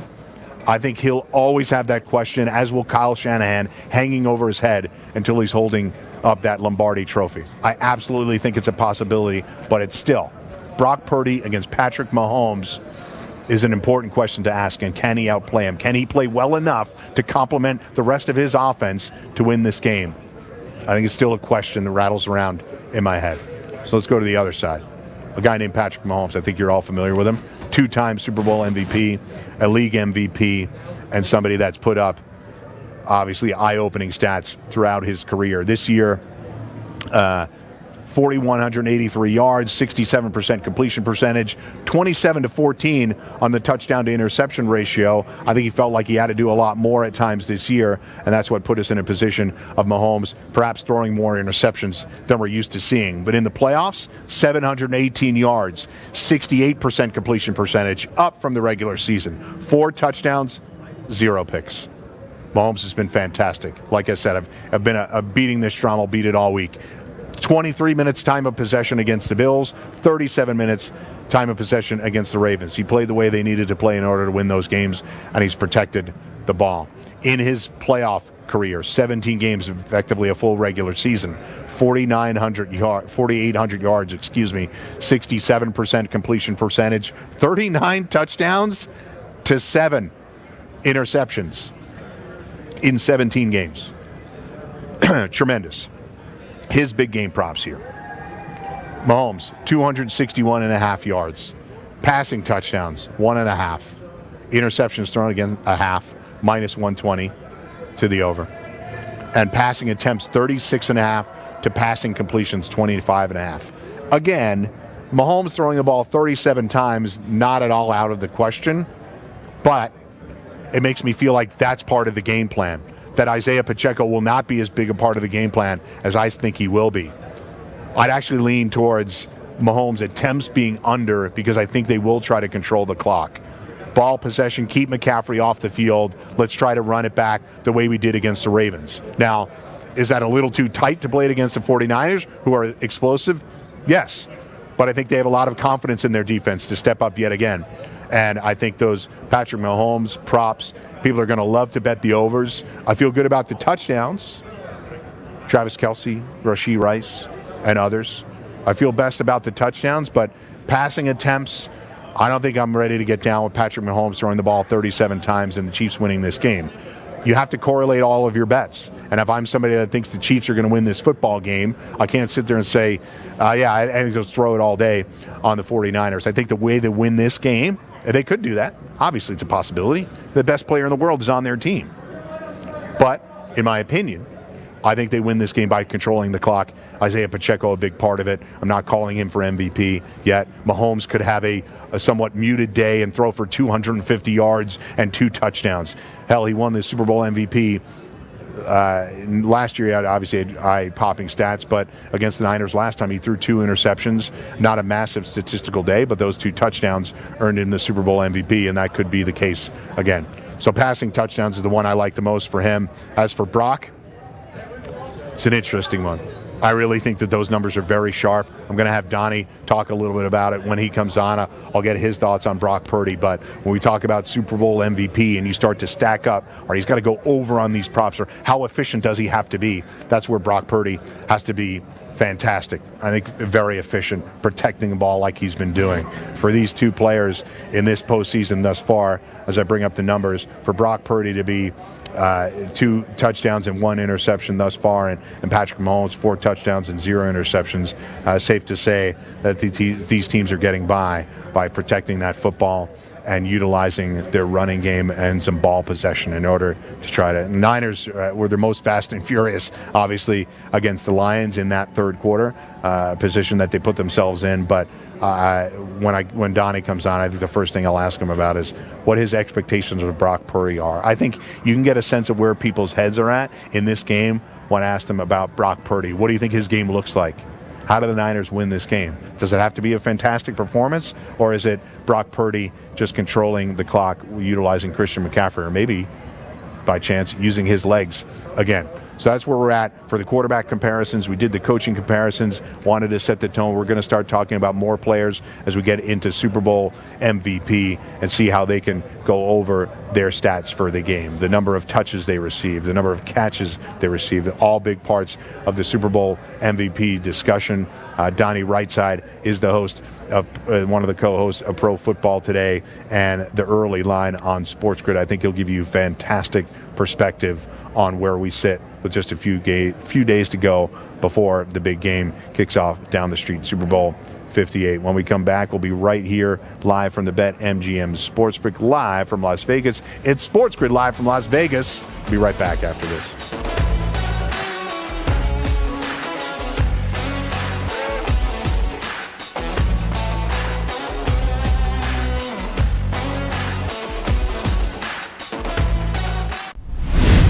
Super Bowl is set in Vegas. We get a rematch from just a few years ago. The only consistency in the playoffs has been Travis Kelce. Brock Purdy, back-to-back weeks throwing 1 touchdown pass, right? You can't win MVP with 1 touchdown pass. I hate the Chiefs, but I bet on them. This is going to be a game that is played inside a field goal now from a spread perspective. All that matters is there's 1 game left, the big game. It's smarter to be on SportsGrid. If he doesn't run well, the Chiefs are really in trouble. If McCaffrey doesn't run well, there's a lot more options that you can actually use at that point. And that's how I'm trying to approach it and effectively. But also, Pacheco, anytime touchdown, if they're going to score a touchdown, probably going to be him. That's a good look. Attempts from Pacheco, if you believe Kansas City's going to play their style. If you don't, then maybe you go under that total in regards to that. Pro Football Today, only on SportsGrid. Your gut says Miami is going to win, and you should take the over. Your gut also said your NFT selfies would only go up in value. They didn't. But your head is on SportsGrid and knows the QB is in concussion protocol. The backup has a 45 QBR against the zone coverage. The New York D has the most sacks in the league. So yeah, trust your head. It's smarter to be on SportsGrid. I think Mahomes will go over that 12.5 easy. I think McCaffrey will have 20 or more attempts because they know they can't throw all day against that Kansas City defense. They got to run. Teams that win have been healthier for the most part. So you have 2 relatively healthy teams, but the 49ers have the advantage. Pharrell Coast to Coast, only on SportsGrid. One that's been to a sporting event, the atmosphere before a game, I think Game Time Decisions has that same exact atmosphere. This is our arena. This is what we do. There is going to be an energy to Game Time Decisions that you will feel night in and night out. The excitement you get when you lock your bets in, when you're figuring out what you want to do, we can zone in on the biggest games each night. I want this to be the place that people come to before the games start so they feel as ready as possible to lock in their cards. We are going to hit every single one of those markets that you need to know about. We're going to go through every single thing, and I've got a great team behind me that's going to help me get the job done. There is not going to be a better place, I promise you, than Game Time Decisions to get that new information, react to it, and be able to then bet accordingly. We will have everything at our disposal, and we will use that to our advantage. I'm Kevin Walsh. Tune into Game Time Decisions from 6 to 8 p.m. Eastern on SportsGrid.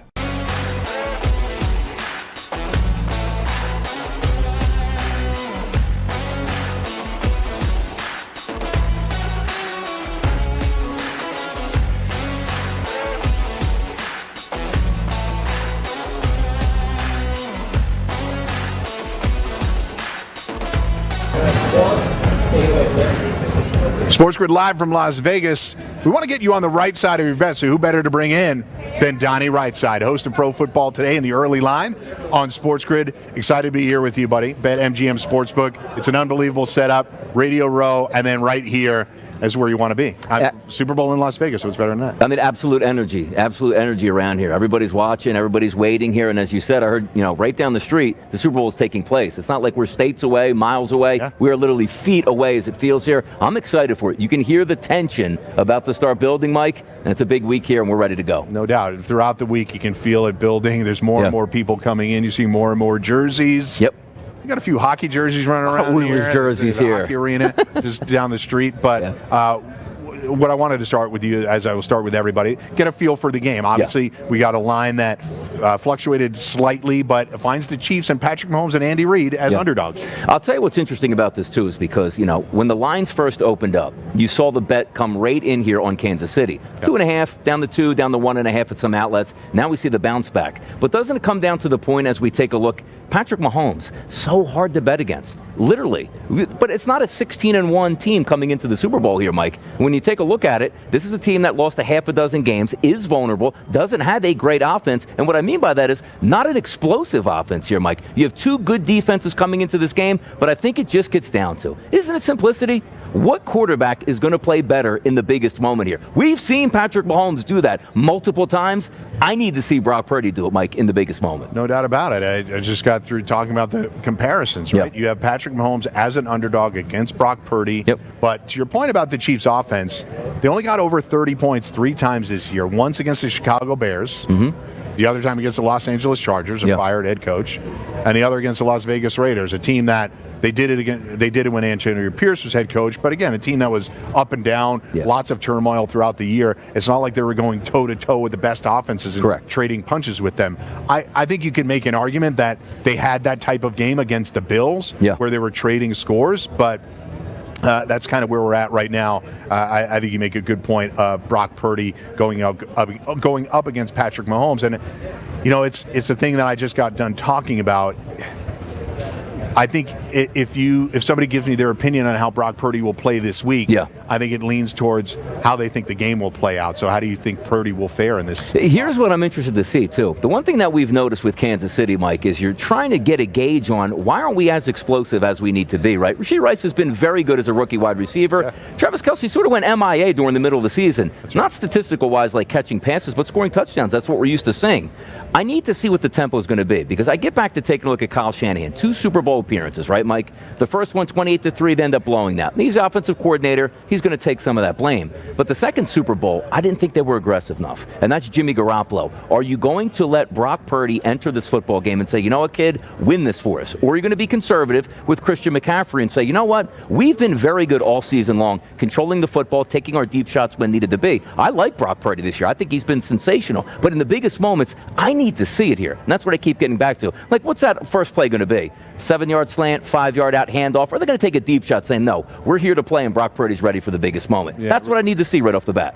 Really interesting, and I think what's head scratching about Shanahan at times. Yeah. And look, I'm not going to sit here and criticize play calling. I think that's they're obviously, as fans and as analysts, you're going to have plays that you don't love, but you have to have faith in what Kyle Shanahan has been able to do as a head coach for the last 20 plus years. Yeah. And what is quizzical about him at times is he is in that last Super Bowl when they blew the lead against the Chiefs. Yeah. He was conservative early, and when they got the 10-point lead, and Jimmy G maybe could have handed it off a few times, he started throwing.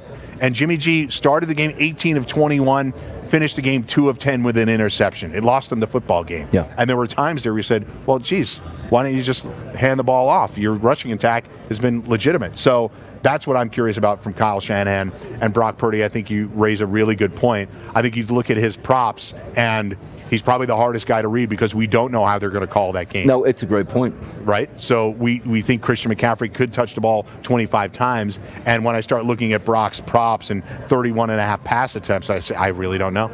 You know what the interesting part about that, too, is we're taking Brock Purdy, right? Yep. And we're balancing on, is he going to make a mistake or not? He is. He's a younger quarterback. It's a big moment. Also, keep in mind, this isn't the Chiefs' defense that we saw over the past 5 years. It's like, hey, you know what, Mike? We got to get at least 31 points to have a chance in this football game. The defense has really taken over. That secondary is tremendous. So if we get deep shots early and aggression, and I thought you brought up a good point, if we're taking a look at that last Super Bowl that they lost, I remember it was 10-10 heading up to halftime, a couple timeouts in the pocket for Shanahan with Jimmy Garoppolo, and I said to myself, now's the chance to move the football downfield, get some points before half. He took it to the half without being aggressive. I need to see aggressiveness. I don't think he's going to make that same mistake twice. Now, at the same time, you do have the ultimate weapon in the backfield in Christian McCaffrey. So what that means is don't forget what your offense is, like the Baltimore Ravens did against the Kansas City Chiefs. Work off of Christian McCaffrey, but I do believe Brock Purdy is ready for the moment, at least play calling wise, to deliver passes downfield and take risks, which is what I want to see. One more historical nugget on Kyle Shanahan. In that 28-3 Super Bowl that they famously blew the lead on, clearly Dan Quinn is going to take most of the criticism as the head coach. But Kyle Shanahan, who called the plays as the offensive coordinator, had a 25-point lead. And his running back, Devontae Freeman, with that 25-point lead, touched the ball 4 times in the second half. It's what I'm talking about. He's aggressive when he doesn't need to be, and too conservative perhaps when he should be more aggressive. So we'll see if he could be a little bit more consistent in this game. So, all right, we talked a little bit about Brock there.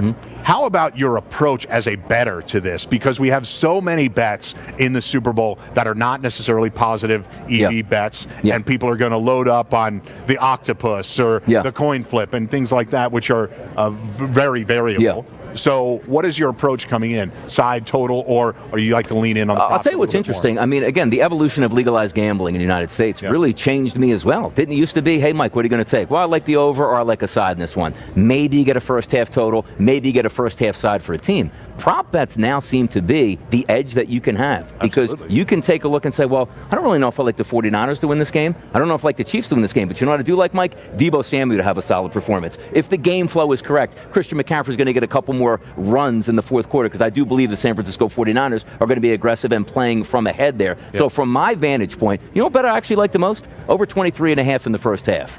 I love it. Scripted plays, 2 great coordinators, which are the head coaches here. We've seen it where Kansas City is a front-running team. Get the lead before the half, and then stall it out and play good defense in the second. Give me the over in the first half. I think the edge is there with both of these teams. Nobody's stalling out in the first half, Mike. Somebody might stall out in the second half. That game should go over in the first half, 23.5. Yeah, I'm with you on that. In fact, conversely, the second half under is something I'm looking at all week. That's 23.5 as well. But to give you a sense, folks, first half scoring in the NFL this season, San Francisco 49ers 4th in the league at 14.8 points per game. Kansas City 6th in the league, 14.5 points per game. So they're right there. The only teams in front of them, Dallas, Miami, Detroit, Baltimore, all there. So top 6 teams. And in terms of second half defense, Chiefs right at the top of the list. They don't even allow a touchdown per game in the second half. So I like where your head is at in terms, and to your point about how things have changed and you're open up to many more options. I was telling Dave Sharapan earlier, going into the game last year, I was really struggling with a side. And I picked the Eagles to win, but I didn't have a lot of confidence in it. I didn't bet it. Instead, I thought, Jalen Hurts is going to throw the ball a lot. So I ran the ladder on Jalen Hurts props. Yep. And I thought they might score quickly. So I catch a first 5 minutes bet, which is lucky because I got it by about 9 seconds. But those are the types of things I think you can take an angle on. Not just player props, but game script. If you feel like you've come to a position where you think, I think this is how it's going to be. I like a lot of points in the first half. You can look at first half player props as well. There's many options for people. The simplicity of it is what you were breaking down, which makes sense. Like the thought process, and we know now, there's so many prop bets you can bet. But if you play the game out of how you think it's going to finish, let's just say you think San Francisco is a runaway. Well, then you could probably open up the props on Deebo Samuel, on Brandon Ayuk, on George Kittle, and the running backs. But if you even though think it's going to be a lower scoring game and it's going to be close, Christian McCaffrey is getting 20-plus touches this game. And also, if you flip it over to the Kansas City Chiefs, maybe it's Isaiah Pacheco getting his 24 carries, which he's done a few times over the past few football games. It's really interesting to play this game out and win it, and you're right about this. You don't have to go into the football game like, you know what? I don't know who's going to win, but I bet who's going to have a good game here, at least able to bet those props, hit him the over or to the under. It's great options. Yeah, McCaffrey and Pacheco is such a big part of both of these respective offenses. I think it's really something I'm looking at a lot. In fact, I'll talk about it a little later in the show. Isaiah Pacheco touching the ball a lot is, I think, something that's going to happen in this game. And to your point, if you even think it's a Niners runaway, they're not giving the ball to Eli Mitchell to run out the clock or Jordan Mason. Donnie and I together all season long on various shows have talked about one thing specifically, and it was from early on in the season, like, hey, Niners, you guys got a 14, 17-point lead in the second half. You're going to need CMC at the end of the year. Let's maybe see him hit the bench. And we didn't see that at all. They continued to utilize him all game long with big leads, putting him at risk, I thought, but here they are. No, you're right about it. We've seen multiple games where McCaffrey's over 100 yards and hobbling off the field and still coming out for the next series here. Do you know what the one thing I do like about this game is? How many times do we take a look at the advent of the running back position in the NFL and say, man, I wonder if this guy's going to steal carries, or is it going to be Jahmyr Gibbs or David Montgomery? We're not worried about in this game. There's two bell cows on each side that you're going to look at by saying they could each get 20 carries in this game, and I love that aspect. And we saw each of them get dinged up a little bit later in the season. Just last game, Christian McCaffrey couldn't finish the game, landed on his neck awkwardly. We haven't heard much about that since, so I think he's going to be good to go. But Isaiah Pacheco, late in the season, missed a couple of games, had a hobbled ankle. I think this rest has done them well. They certainly didn't rest him in the last game when he touched the ball 28 times. When Donnie and I come back, we're going to talk a little bit more about those bunch of players we just mentioned, how they can apply to Super Bowl MVP odds. It's just a quarterback award, they say. 4 times the last 10 Super Bowls, that hasn't been the case. We'll be right back.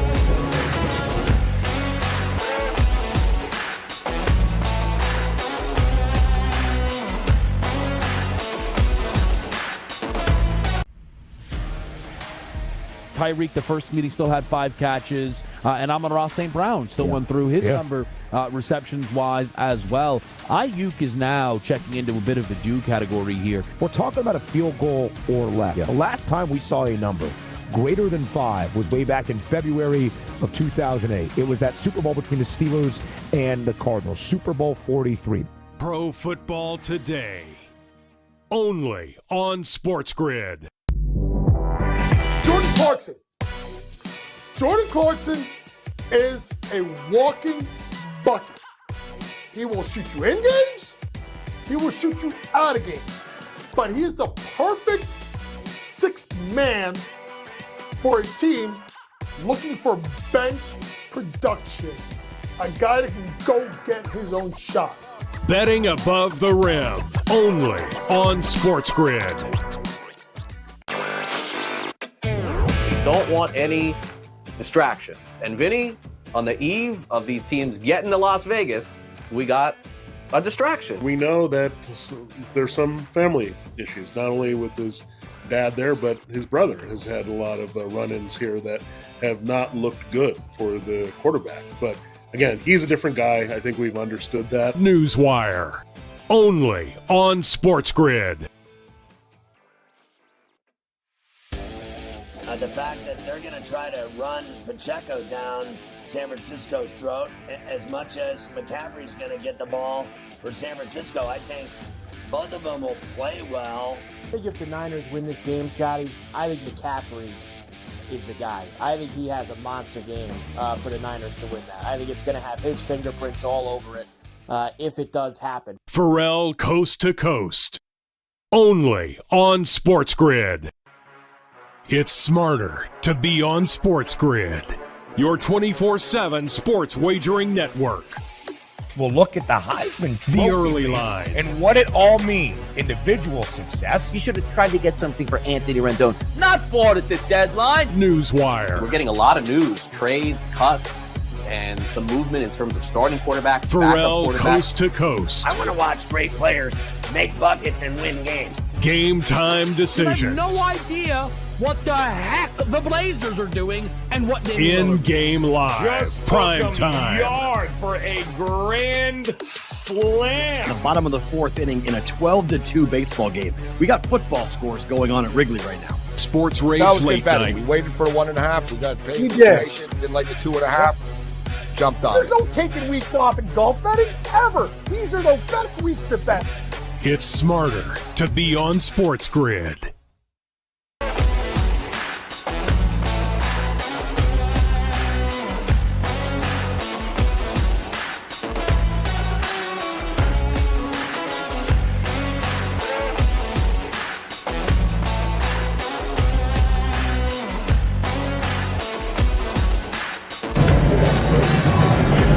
And we are back live, SportsGrid live from Las Vegas at the BetMGM Sportsbook. Mike Blewitt, Donnie right side. Let's get you on the right side of the Super Bowl MVP bet because, Donnie, you know what everybody's trying to do. What's the Gatorade color? Coin flip. What do we got? How long is the national anthem going to be? We're not worried about that. We're worried about locking in who we think is going to be the best player in this game. So, they say it's a quarterback award. Yeah. 4 out of the last 10 seasons. We got 2 defenders and 2 wide receivers. McCaffrey, Cooper Kupp and Julian Edelman were the wide receivers, and the defenders were Malcolm Smith and Von Miller.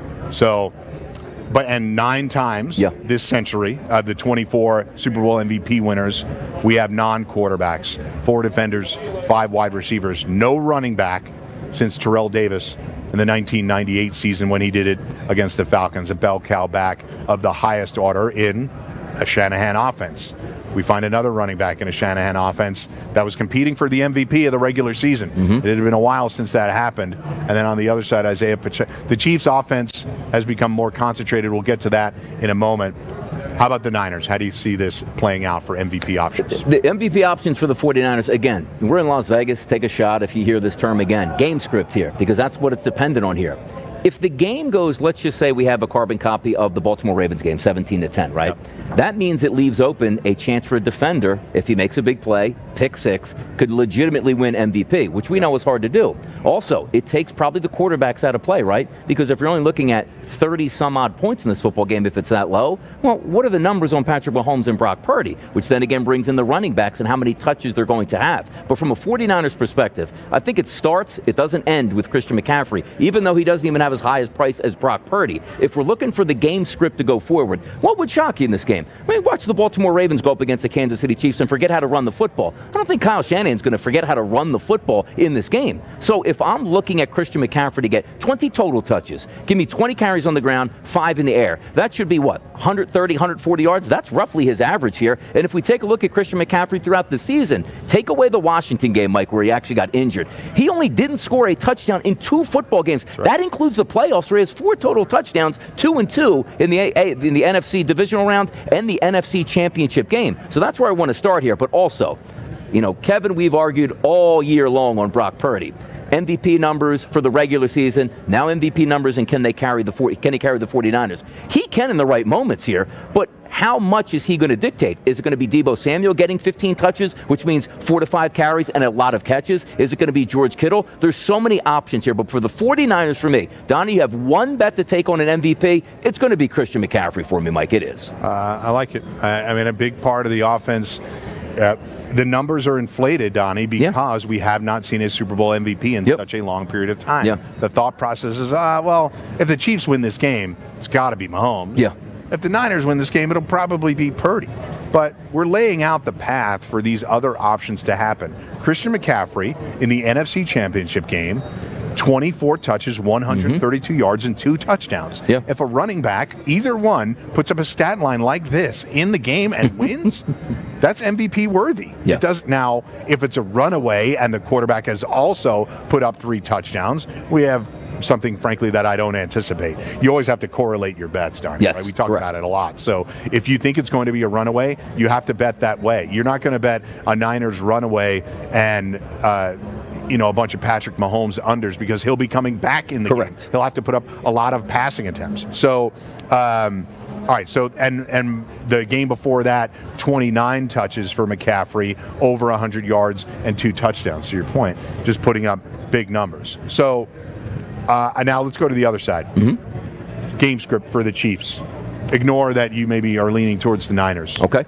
How do the Chiefs win this game, and who correlates to the MVP? Again, correlation in this game for me and the for the Kansas City Chiefs, it's simple. This game goes over, Mike, that's 49ers number here.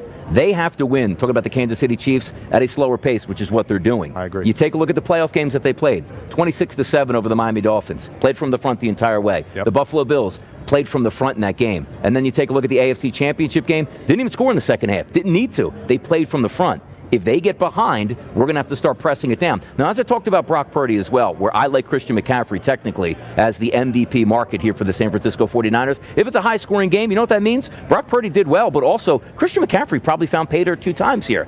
If you look at the Kansas City Chiefs and it's going to be a high-tempo offense, that means Isaiah Pacheco's probably not getting the fair share, right? That means Rashee Rice is going to step in, Travis Kelce. But here's the issue. The one thing we take a look with the Kansas City Chiefs, not explosive. More of, let's go 7, 8, 9 plays down the field to score a touchdown. The 49ers can strike it big quickly here. So the game script here, if we go over, I think it's a 49ers game, but you know Patrick Mahomes, as you said, in the fourth quarter, if you're down, he's going to be throwing primarily. We're not running Isaiah Pacheco here. Go Chiefs right there. See that? So maybe the Chiefs have it.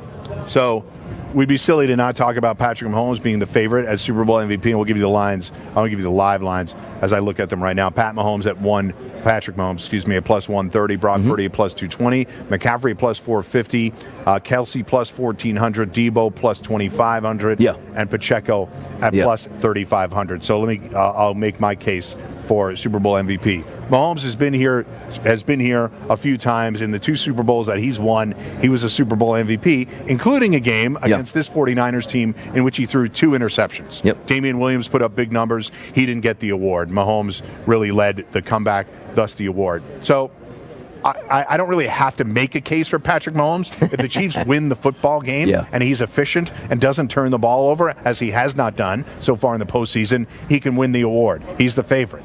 But make a case. Isaiah Pacheco. Okay. Isaiah, I think, as you said, they're going to want to play from in front. Yes. I also think, much like they did against Baltimore, they're going to want to control the action, keep McCaffrey off the sidelines, the explosive players that the Niners have. It's interesting to talk about the Chiefs as being the less explosive team, but they are, in fact, the less explosive team. We'll get to Brandon Ayuk and his opportunities potentially later, but I just think that there is a path at 35-1 for Isaiah Pacheco, who has touched the ball a ton this postseason, to potentially be in a position, if he's efficient and gets goal line carries, which is all a matter of luck, to be a really interesting bet at 35-1. I'll never tell you you have to get down on a 35-1 bet, but I do think there's a path for him. 28 touches in the AFC Championship game. He didn't put up a ton of yards. It was against a great defense, but he did score a touchdown. The game before that, just 16 touches against the Bills, but again, efficient. 98 total yards and a touchdown. Against Miami, 25 touches. Again, just 90 yards, but a touchdown. There are just so many opportunities. And here's Pacheco's game log. 25 touches, 16, 25, 25, 15, 22, 20, 20. These are going all the way back to the end of the regular season. He became a much bigger part of a Kansas City offense that we historically have seen spread the ball out a lot, and that is not the case right now. It is very concentrated. It's Kelce, Rice, Pacheco, and I just think a path at 35-1 is there for Pacheco. You know, and I'm going to back you up on this too, because it sort of feeds into what the Kansas City Chiefs like to do. If we equate it to the 49ers, big strike offense, Kittle can rumble for 50 yards. Ayuk can do it. Christian McCaffrey can do it. Debo can do it. That's not the Chiefs' MO. So what am I saying here? If you're at the 50-yard line, it's probably going to take you 4 to 5 plays to get down into the red zone. Yeah. You're not scoring from deep shots here. And look, MVS, I don't think he's going to be that great in this game. 2 catches, though, I do like for MVS, by the way. Put that one on the side. But if we're just looking at the offensive structure here, if it's not big plays, that means they're in the red zone. That means you're handing the football off. And also, getting back to the point of bell cow running backs, who's stealing his goal line carries? Nobody. So I like where you're going with this, Mike. So let's flip-flop, too. So I've made a case for Pacheco. I think you're going to make a case for each quarterback. If you think he's going to win the game, that's okay. Donnie laid it out for McCaffrey. I laid it out for Pacheco. So let's go to the receiver. Let's go pass catchers. I'll throw Kelsey and Kittle into this one as well. I'll go first on this one. Deebo Samuel. Oh, yeah. 25-1. You just saw it last week. They were so happy to have him back. And they knew that even though they were down, they had a guy that they could rely on that wasn't just McCaffrey. That they can get Deebo the ball in space. They can get the Deebo the ball in tight space. They can have him throw a pass. They can run him on an end around. There's just so many opportunities for Deebo to have big plays. I just think that he's the type of guy that could rise to the occasion in a game like this, and it avoids the strength of one of the strengths of the Kansas City defense, which is L'Jarius Sneed and Trent McDuffie.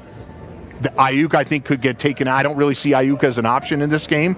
I think he can get taken out from his explosive play with the excellent corner play and the way Spagnuolo uses those guys. But Deebo, him versus Nick Bolton, I think it's advantage. As good as I think Nick Bolton is, and he scored a touchdown in the Super Bowl last year. He did. I think it's advantage Deebo. I think they use him incredibly well, and now that he's healthier, I think at 25-1, he's a guy that is worth talking It's a great price, too, because you're talking about a guy, and also... I'm stunned it's that price. With Kyle Shanahan, 2 weeks to get ready. Deebo, another few weeks away from that shoulder injury that he had. And he played quite well, by the way, in the NFC Championship game. I thought he would score a touchdown, got that red zone carry. He's going to get red zone carries, which the threat to me for Christian McCaffrey as an MVP, it's Deebo Samuel, because he's the one guy they're going to hand the football off if they get down inside the 10. That's not going to be Christian McCaffrey in this spot. So if we're lining up 49ers, here's the tough part about the 49ers that you zero in on. As you said, Ayuk is great.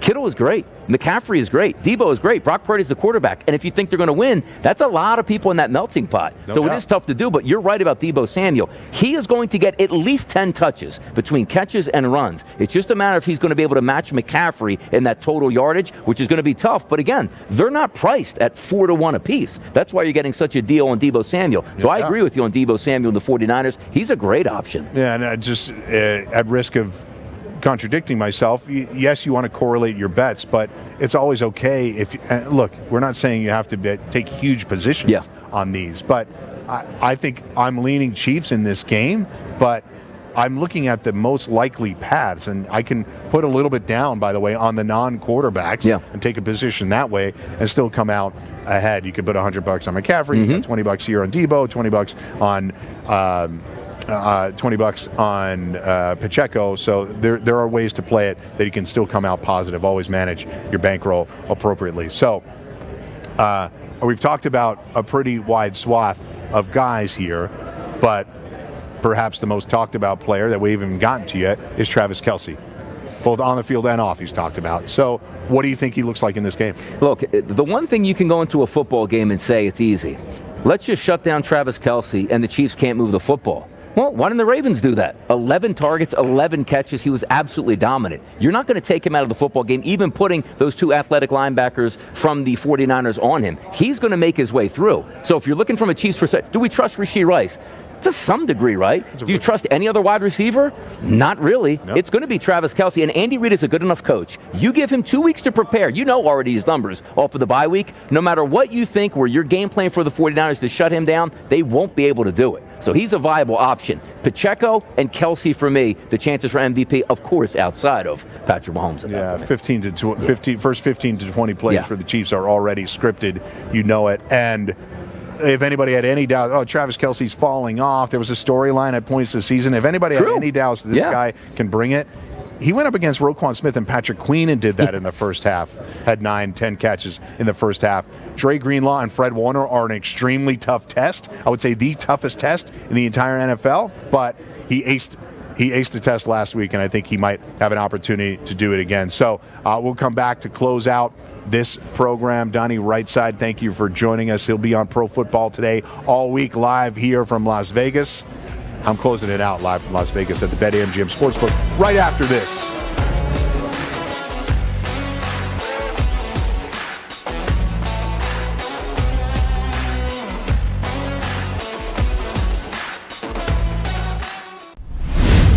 Super Bowl is set in Vegas. We get a rematch from just a few years ago. The only consistency in the playoffs has been Travis Kelce. Brock Purdy, back-to-back weeks throwing one touchdown pass, right? He can't win MVP with one touchdown pass. I hate the Chiefs, but I bet on them. This is going to be a game that is played inside a field goal now from a spread perspective. All that matters is there's one game left, the big game. It's smarter to be on SportsGrid. And let me tell you something. Steve Spagnuolo's defense going to be ready to play. You make turnovers in this game or make stupid decisions as a head coach, you're going to pay for it because Kansas City isn't going to give it back. Do you really think that Ayuk and Debo both are going to be no-shows in this ballgame? And oh, by the way, they have George Kittle, one of the above average, one of the best tight ends in all of the NFL. Pro Football Today, only on SportsGrid. Jordan Clarkson is a walking bucket. He will shoot you in games. He will shoot you out of games. But he is the perfect sixth man for a team looking for bench production. A guy that can go get his own shot. Betting above the rim, only on SportsGrid. I think Mahomes will go over that 12.5 easy. I think McCaffrey will have 20 or more attempts because they know they can't throw all day against that Kansas City defense. They got to run. Teams that win have been healthier for the most part. So you have two relatively healthy teams, but the 49ers have the advantage. Pharrell Coast to Coast, only on SportsGrid. One that's been to a sporting event, the atmosphere before a game, I think Game Time Decisions has that same exact atmosphere. This is our arena.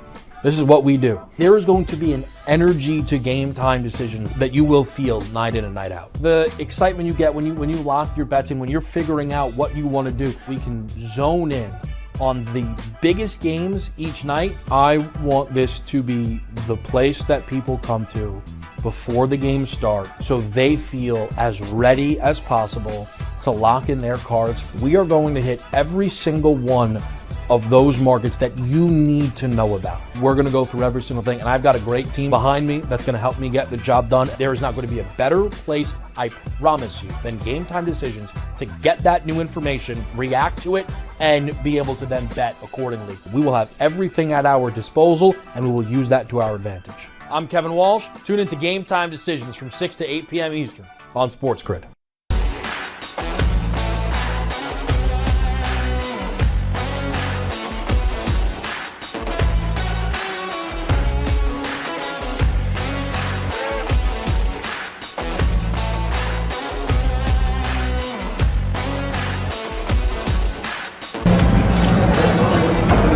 SportsGrid live from Las Vegas, closing out this edition. We'll be here all week.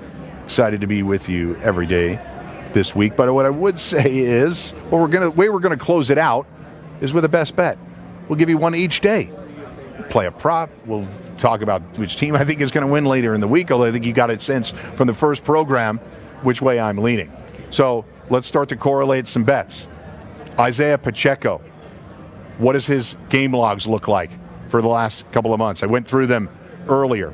25 touches, 16 touches, 25 touches, 25 touches, 20 touches, 20 touches. Isaiah Pacheco, a huge part of this offense, and I feel that in this upcoming game, the rushing attempts is the way you want to go. The rushing yardage prop, 66.5. Rushing attempts at 15.5, now moving up to 16.5. I think it's the way to go. I think Isaiah Pacheco in this concentrated Chiefs offense is too big a part of what they are trying to do for him to not see that number of touches. Now, The way it goes sideways, the Niners have a big lead. Mahomes has to start throwing. But I think they come out making sure Isaiah Pacheco gets the ball, just like they did in Baltimore. I think Pacheco is too big a part of this offense to not see that number of touches. So make sure you get the sharp number. It's starting to rise. So find the best number that you can on BetMGM and make sure you bet it. It's at 16.5 right now at even money. So I think that's the way to go. In terms of the yardage props, I think if he's seeing that number of touches at 16, I think clearly the yardage number is in play at 66.5. His rushing and receiving at 87.5, so that one's built up. I like the rushing number more than the combo because Pacheco, while he is a part of the passing offense, it's not always for a lot of yardage. They're using him as a safety valve in a lot of situations, but very consistently, Isaiah Pacheco over this number. Like I said, correlate your bets. Chiefs playing with the lead like they want to be. A high-scoring first-half team. They'll do it making sure that Isaiah Pacheco is getting the ball. So appreciate you sticking with me for the last couple of hours.